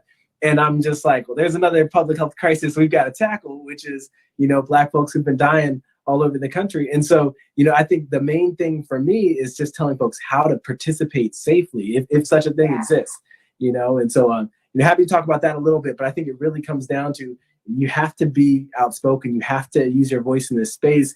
As well as anybody, you can't let a crisis go to waste. You can't let this moment pass without creating meaningful change. And so if you're going to be out in the streets, you got to be wearing a mask. You've got to try to keep that 6 feet of distance. And it's funny, somebody in my community saw me at a demonstration the other day, and they said, you had every bit of your medical degree on there. I saw you, shuffling to keep your 6 feet of distance. And I was like, that's right, but you have to. You should see me in the stores. I'm like in the Matrix. I'm like, right. I do not I'm such a germaphobe even before this. So I'm like, and I'm the person with the mask on. It's like 6 feet. I'm like that full. So I definitely get that and respect that. We want you to stay safe. Your primary is June 23rd. That's right. Was postponed from June 9th. How did that feel? Were you upset? Did you feel torn because you understand the medical reasons too? How was that? No, I thought it was a good thing. I think at the time when they made that decision, we knew we'd seen what happened in Wisconsin, and the last thing I want is folks getting sick trying to participate in our democracy. And so even though 2 weeks isn't a wide berth, it was a little something. And I think it made a difference here in Virginia because we've started opening up a little bit more. It's safer and safer every week. Still not safe. The virus is still there. Just, things are a little bit better. And it's cast absentee ballots. Somebody called me in the middle of what you said. No, it's all good. I was just saying, plus it gave folks more Sorry time to about cast that. absentee ballots. And so the absentee process is important. And so I'm absolutely fine with it. I think when I'm very confident in the arguments that we're making, right? I'm very confident in the race that we're running. And so you can, put our election day on any day. I still feel like we're in a good position to win. So I'm excited about it. Yes. And so one of the things I want to get into too, just briefly, is family life, because there are a lot of people in here. They must be excited about the news that there's a new Bachelor on ABC or whatever station that program comes on. He is not one. He is married also to a doctor. Talk to us about how your wife feels about you running for Congress. Does she feel like you messing with the church's money? Like, how does she feel about that? Or was she always expecting you to be involved in this type of public service? Well, the first thing I need to do is I need to thank you for bringing this up. Because I'm in a little bit of trouble because I came to my office to do this Instagram live, and she had every intention of popping her head in to say hi to you. So she just wanted to say hi to you. Tell her I said hi, and tell her thank you for all she's doing right now to support you in this, to support the community and healing. Tell her I said hello. Tell me her name again. It's Leanne Webb. She's on. She just said hi. Dr. Webb, the other Dr. Webb. The better Dr. Webb. Thank you for being here. Shout out to you, sis. So the reality is, honestly, none of this is possible without her. She's like the epitome of the perfect partner in this sort of thing. And that's beyond the fact that, we're both hustling she's on the front lines in the emergency department. So we're hustling to take care of patients, to manage our kids, right? Because they're home from school, and our support network is our parents, who are usually able to come and help out, but coronavirus means they can't. But then on top of all of that, listen, she's the ace in the hole on this election because she's from the southern part of the district. Her dad's a pastor. He's on the school board down there. I mean, honestly, without her, so she knows about public service. School board. So should we expect two Dr. Webbs in office then? Listen, she's capable of doing anything. She's always had better grades than me. She's the smarter one and she's the better half. So I just I do what she lets me do. But I love that. She's an awesome. I love that. So let me ask you this. Given what we're experiencing right now on the streets, knowing that Charlottesville, in a lot of ways, I feel like there are tipping points and then there are like pre-tipping points. That was a pre-tipping point, right? Shout out to Wes Bellamy, by the way, who I know is a friend of both of ours. Yeah. I want to know, what the climate is like in Charlottesville right now, and what do you expect to come out of this? Well, I think Charlottesville was primed because of the Unite the Right rally. And I think Charlottesville knows a thing or two about standing up and speaking out against racial injustice. And you shouted out Wes Bellamy. And like I said, that's the homie. Wes has been amazing for me in this process. But what I also another person I have to acknowledge is Ziona Bryant, who, is kind of the young activist who's driving so much of this in the community. In a lot of ways, she lit the flame with the whole Confederate monuments piece. And so shout out to Zy Bryant. She's a hero of mine, and she's 19 years old. So I think Charlottesville, So I need to talk to her next. You got to, and listen, we'll get it done. We'll get it done. But I think that Charlottesville's got that kind of activism. It has that kind of leadership. And so when we came into this moment, when I tell you they were ready to demonstrate right then and there, and they know what it looks like, and they know how to mobilize. And I think that's an important voice here in Central Virginia. I went down to Danville in the southern part of the district, and similarly, folks know how to mobilize because everybody's heard of Bloody Sunday down in Selma, but there was Bloody Monday in Danville. There's a history and a legacy. It was one of the capitals of the Confederacy. So there's a legacy here in this district that's powerful, and people know how to speak out. So in a lot of ways, I always say, I'm a Christian by background. I say that our campaign was built for such a time as this because we've navigated these waters. We know what it means to be outspoken and to be unapologetic. And at the same time, I don't shy away from the fact that I'm just a strong candidate no matter how you slice it. With my background, with my expertise, and the fact that I'm willing to be outspoken is just icing on top of that. So I think that it's coming from Charlottesville at a time like this, it's kind of the perfect combination. let me ask you this. This is the controversy. Mhm. The controversy is you Okay, were now she's going to get into the controversial piece of it. But before we play that part, I just donated to his campaign $50 to his campaign. We putting the website actually in it right now. We're putting the website of how to donate to it. So I donated $50 to his campaign because we need people like Dr. Webb in Congress, right? He's a doctor. He knew about the healthcare piece. His stance, his record will be on point. I believe he would be a great add-on to Congress. And we need, and how would that be? Because you're going to hear them get into the controversy. You're going to hear that piece of how the Trump administration did this brother. And so in order for these folks to get in office, you have to donate and put money into these campaigns. And like I was telling people, they were saying, Wiley, what are you doing to help the Black Lives Matter movement? What I'm doing is funding and supporting candidates to get in Congress so they can put policy in place to help us and put laws, bills, write up bills to support the movement. In order for us to really get change, we need Dr. Cameron Webb in office. We need those brothers and sisters that understand what needs to be done, that have a history of working in politics, that have a history of doing right for our people. And so he needs to be in office. So that's another way you can protest. Now, if you don't want to get on the front lines, if you got an extra $1, extra $10 or whatever, if you can, donate. If you can't, send a flyer out, go on Instagram, post his picture, post the clips of the video. And that's the only how you're going to have change in Congress.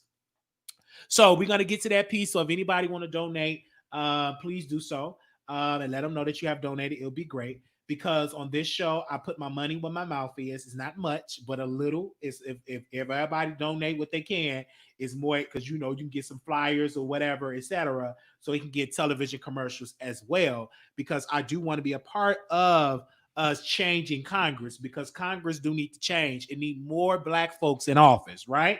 We need doctors, and he will be the first. It's not too many Black physicians in Congress.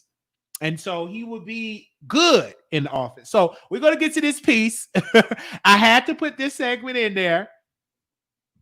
And then we'll get into some other stuff. So let me get this off the screen.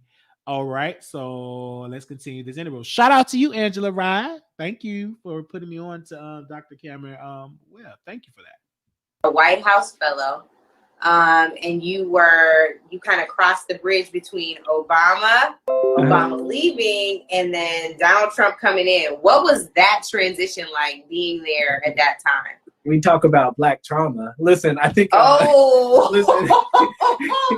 I mean, all the tea, y'all. All the tea. So you said Black trauma. You got trauma. Listen, I think I tell the story all the time. My first 2 months in the Trump White House, they put my desk in the hallway. They wouldn't let me into the office. They said they thought I was a spy from the Obama administration. And here I am trying to do work, trying to help out, and they wouldn't let me. So as a full doctor, full lawyer, they said there was nothing I could do to be helpful to them. And that was for 2 months, every day showing up at work. One day I showed up and the desk had physically been removed. They put my belongings on the floor. This was a hallway desk. So, I mean, they sent every signal you can send for me to leave. I'm just not built that way. So for me, I was like, yeah. Hear me, you got to say all that again. That time, I think as soon as we brought that up, they sending people to call it now. Okay, so they put your desk in the hallway, your belongings on the floor. Do you know who did it? Well, so what I know is that there were 4 desks in the hallway. 3 of them were empty. Mine had pictures of my family, my stuff, everything. They could have taken any of the other 3 desks. They took mine. So, I mean, obviously desks don't just walk away in the White House. So they did it on purpose. But what I always told them is they made a couple mistakes, by I'm an extrovert by nature. You put an extrovert in a hallway, I'm just going to wander around talking to people. And that's what I did. I think I learned a lot about how movement conservatives think just by challenging them on education or on transportation or on healthcare and just having those deep conversations. And eventually I wandered my way into a room with some pharmaceutical CEOs and got into a conversation. And it was a guy from the Trump White House from the Office of Management and Budget. Heard him kind of having a back and forth with the CEO from Pfizer. And he was like, "Who are you?" And I was like, "Oh, I work here. I just sit in that hallway." And he was like, "Do you want to work with us on drug pricing?" He wanted me to work with Representative Elijah Cummings. He was like, "It's one of the few bipartisan things we're doing." I know that is an absolute mentor of mine. And so that gave me the opportunity to engage again on policy. And this is what I love about Dr. Webb. He put him in the hallway. He could have easily cried and left. He didn't. His gift will make room for him. It remind me of Jesus when Jesus was talking to the physicians. It's like his talent, and a lot of people, especially talking about the Trump White House, this is under Omarosa. We're going to get into that piece too. They are intimidated by educated Black men. And so what they would do is, "Oh, you must be working for Obama. You a spy." They are intimidated by him. He wasn't no spy. He just educated. He know what he talking about. And he did, and the brother is a doctor. His wife is a doctor. And these are the type of people that need to be in Congress. And so I'm glad that Angela Rye put this on Instagram. And I'm happy enough to have a platform to put it out there as well. Right? So if anybody's in his district, make sure you vote. Make sure that you are donating and vote and get these people in there, because those are the type of allies we need in office. We need folks that's going to have sense, common sense approach, and that's going to do and actually make moves. So he's telling you a history, how he was operating under the Trump White House. This is under Trump. They put his desk in the hallway. His desk. This Black educated man, they put his stuff out in the hallway, have his picture of his family on there, and they wanted him to quit. And he's running in Virginia. Which district he's running in? Give me a second, because I'm going to get the district that he's running in. This is in Virginia, and he's running District 5 in Virginia. And so I don't live in Virginia, but you still can donate. You still contribute. You still can reach out to him and post his information out there, and we need this. And you don't have to be in his district. And you still can send him a donation, right?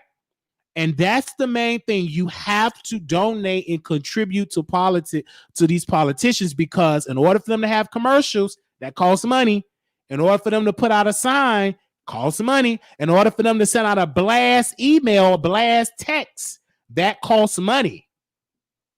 All of that costs money. In order for him to have campaign workers and campaign offices to put boots on the ground, that costs money. Money attract campaign workers, campaign volunteer. If your campaign is fully funded, it will attract a mainstream approach. People love when you got money funded in your campaign. They'll work with you. And put billboards up. That's going to cost money. So that's why on this platform, we have these conversations.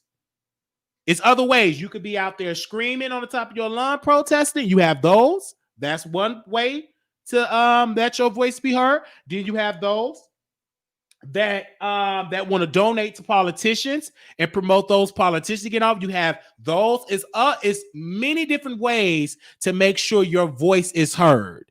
It's so many ways to make sure you are working in the movement, right? If you can't do nothing but just make phone calls or travel to his district and pass out flyers and knock on doors, you can do that. It's many different ways to let the world know that your voice is heard. And if you're known to donate money to campaigns, your phone always gonna be answered, especially if you put in 50,000, 100,000. But if I would have donated $50,000 to his campaign, guess who would have been calling me? He'd have been on his phone, because money make you'll be reaching out. 50,000, I think that's the limit. Wherever the max is. I would have to get like a super PAC. But if I had like a super PAC and we donated 50,000, 100,000, guess who would be on the Wiley Show? Oh, best believe he'd be on there. Because money, it gets you in different rooms, right? That's the power of having money. So money and politics work hand in hand, regardless of what it is. That's the truth. Money and politics work hand in hand. It's hard. It's difficult. They say, why do you need to run for office? You can't run being broke. I mean, you can run all day. I'm not going to say it's impossible, but you have a better opportunity if your campaign is funded. But if you have nothing, if you just have the willpower to knock on these doors and hit the boots on the ground, then go right ahead. Do what you got to do. Don't let that stop you. Right? But if you want to get into politics, it do cost money to get commercials. It do cost money to get on billboards. It do cost money to get people to endorse you. Because don't nobody want to endorse a loser. Everybody want to endorse a winner. All right. So and Kamala Harris endorsed this campaign as well. So let me play a little bit of this. And let me play a little bit of this video. The truth of the matter, one more story from the Trump White House is, I continued to do that drug pricing work, but we moved to Charlottesville the week of the Unite the Right rally.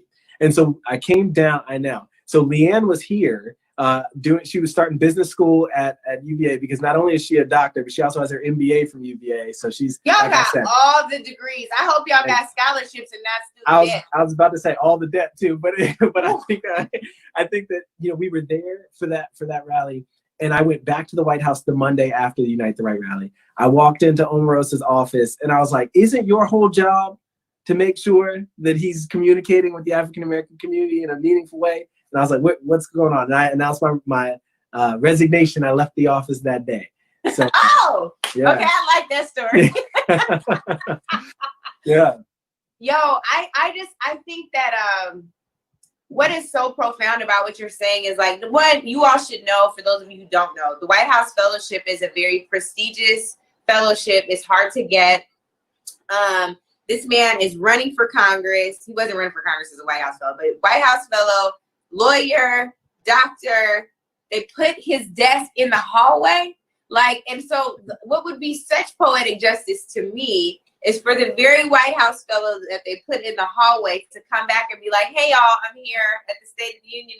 Well, hopefully in November, we got a different president. If miracles happen, right, you'll have someone else delivering the State of the Union address. But I think, so one of the things that I think is important, Cameron, with the time we have, is just for you to explain to our viewing audience, what is your platform? Why Congress? Why now?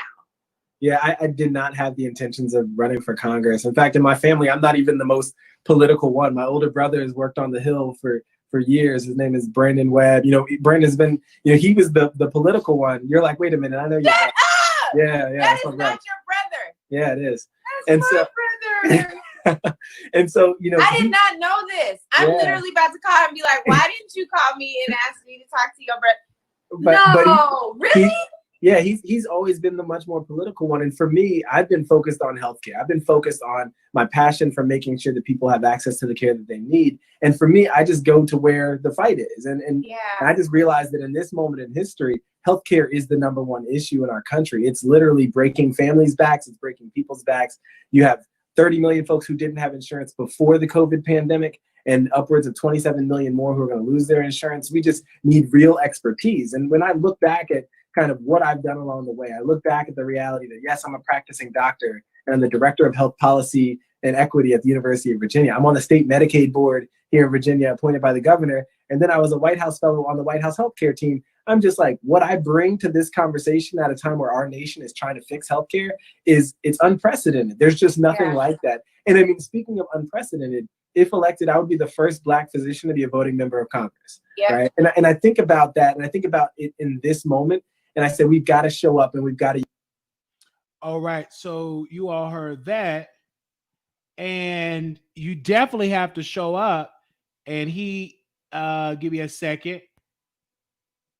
So I'm going to go to his website here. So you all can see this is where he stand on the COVID-19 recovery. Those are his priorities. Then, of course, he got priorities about health and healthcare. Then women equality.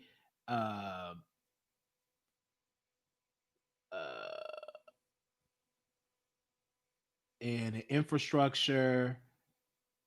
And if you see right here, you can get involved. That right there, you can do that. And then also they have the donate button as well. So it's right here, and you can see where he stand on and where he his different policies, and you definitely can right, it's all right here. So I really believe that we need more of this. And you see right there, he's a doctor. Um, and I think that beautiful family, you can see all that right there.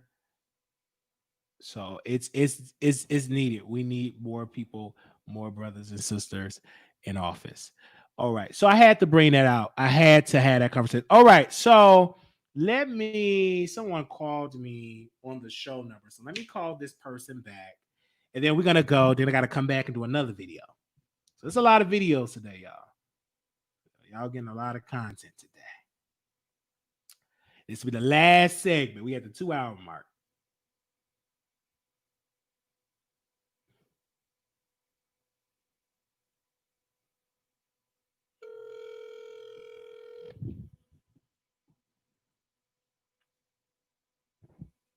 Hello? Hey, so you say you want to talk about something? What's on your mind? We live on the show. So, yes, okay, so I need help from you and the producers. Go ahead. All right, so my situation is this.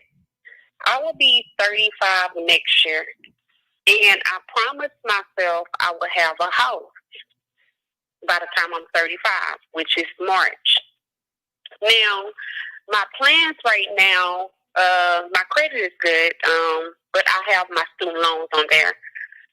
I just put all of those in consolidation, and every month it's like $250. So I'm making good money at work and everything, and I know I can afford a mortgage because, you know, my rent is like $1,500 now, so that's basically the same amount as a mortgage, so that's not my issue. What I wanted to do was, of course, on weekends, I wanted to do Uber and Lyft. And then also, I have a 3-bedroom that I'm renting.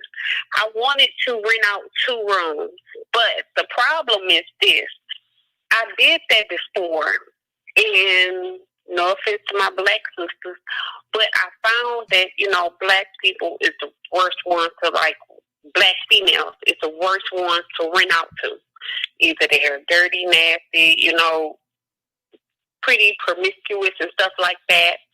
And then I'm thinking about the whole COVID-19 thing. So I'm trying to figure out what should I do, because I want to pay at least half of my student loans out by the end of the year, which half of what I owe is $20,000.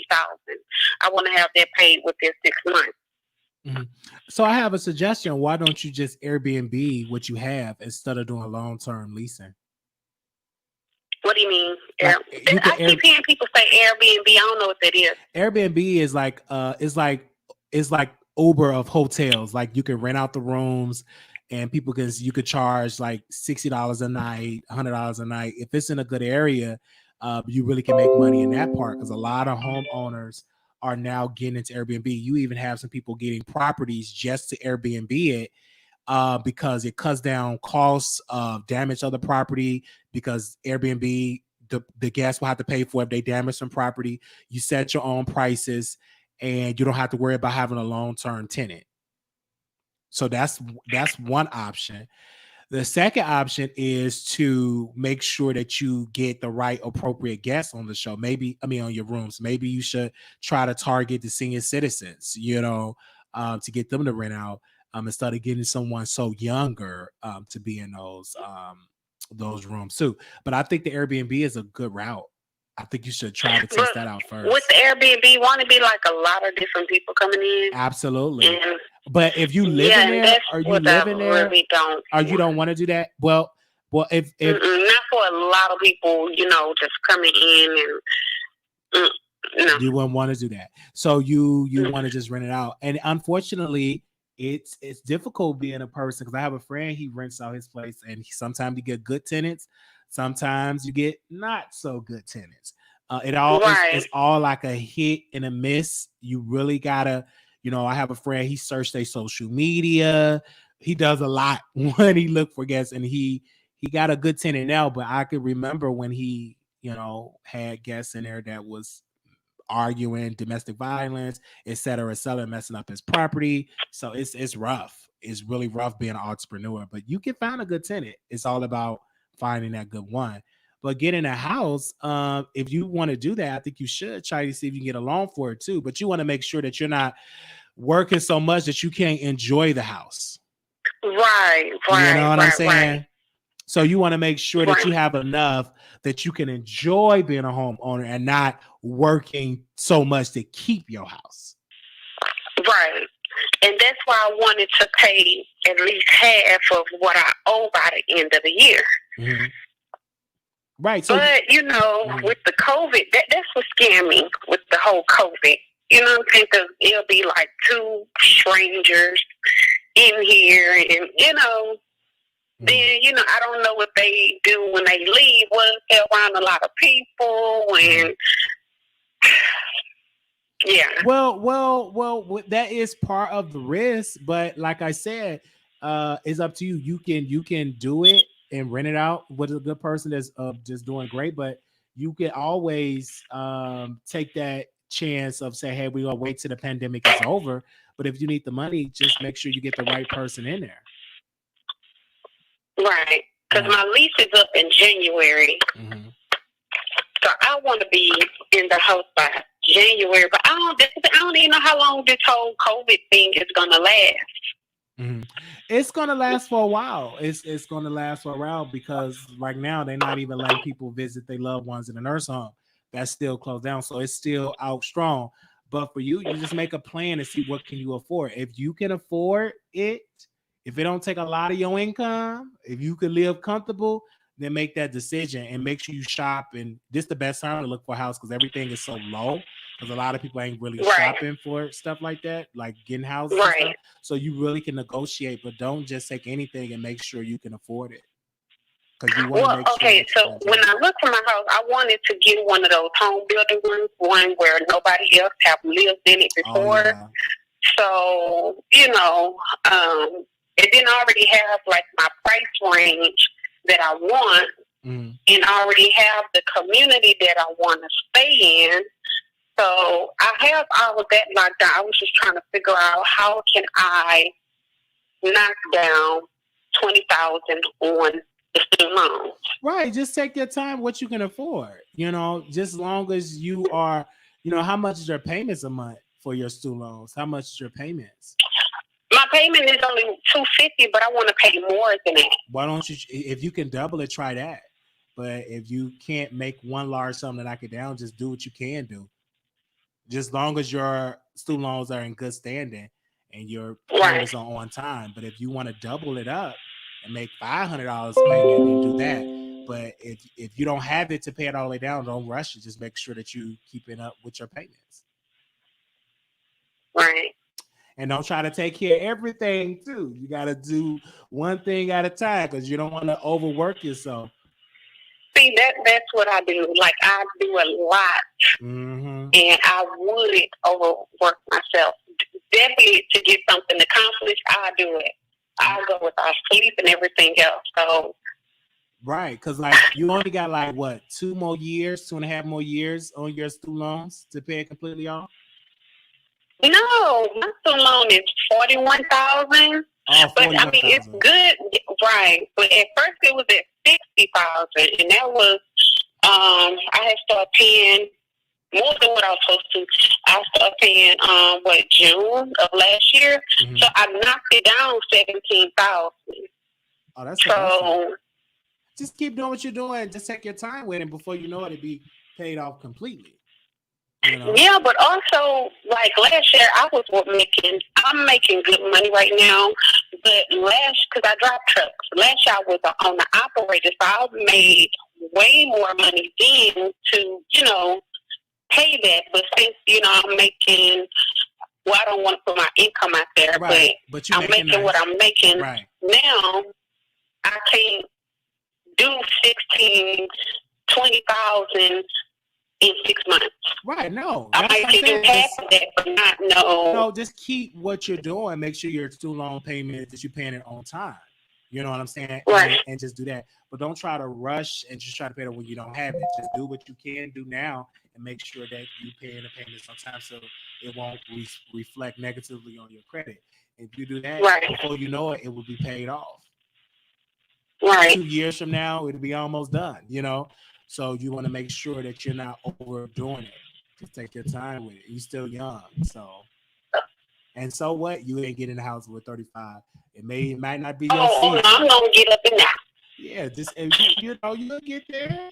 You just don't want to rush it. I'm gonna get up in that. Yeah, you just don't want to do too, because you know, having a house, you got to pay the taxes, any damage, you the landlord. So all them expenses is you.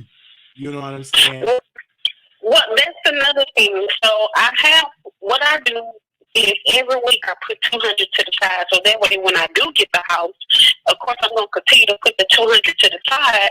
But if anything go wrong, then that money will be to cover that. So, you know, I'm saving up because I know that everything will fall back on me. You know, so I have that part set up. And I'm not trying to touch that money at all, you know. Right. Okay. Yeah. Just take your time. Don't rush it. Take your time and do what you can do. All right. Yes. Thank you so very much. You got the answers. Just don't overdo it. And make sure you got 6 months of savings saved up. If you good like that, go right ahead, sister. You got it. You're a hard worker. You definitely can do it. Okay. All right, now, sister. You be blessed. All right. Thank you all so very much. I will see you all later. Go do another video. So we over our time. Peace. Let me go. Over.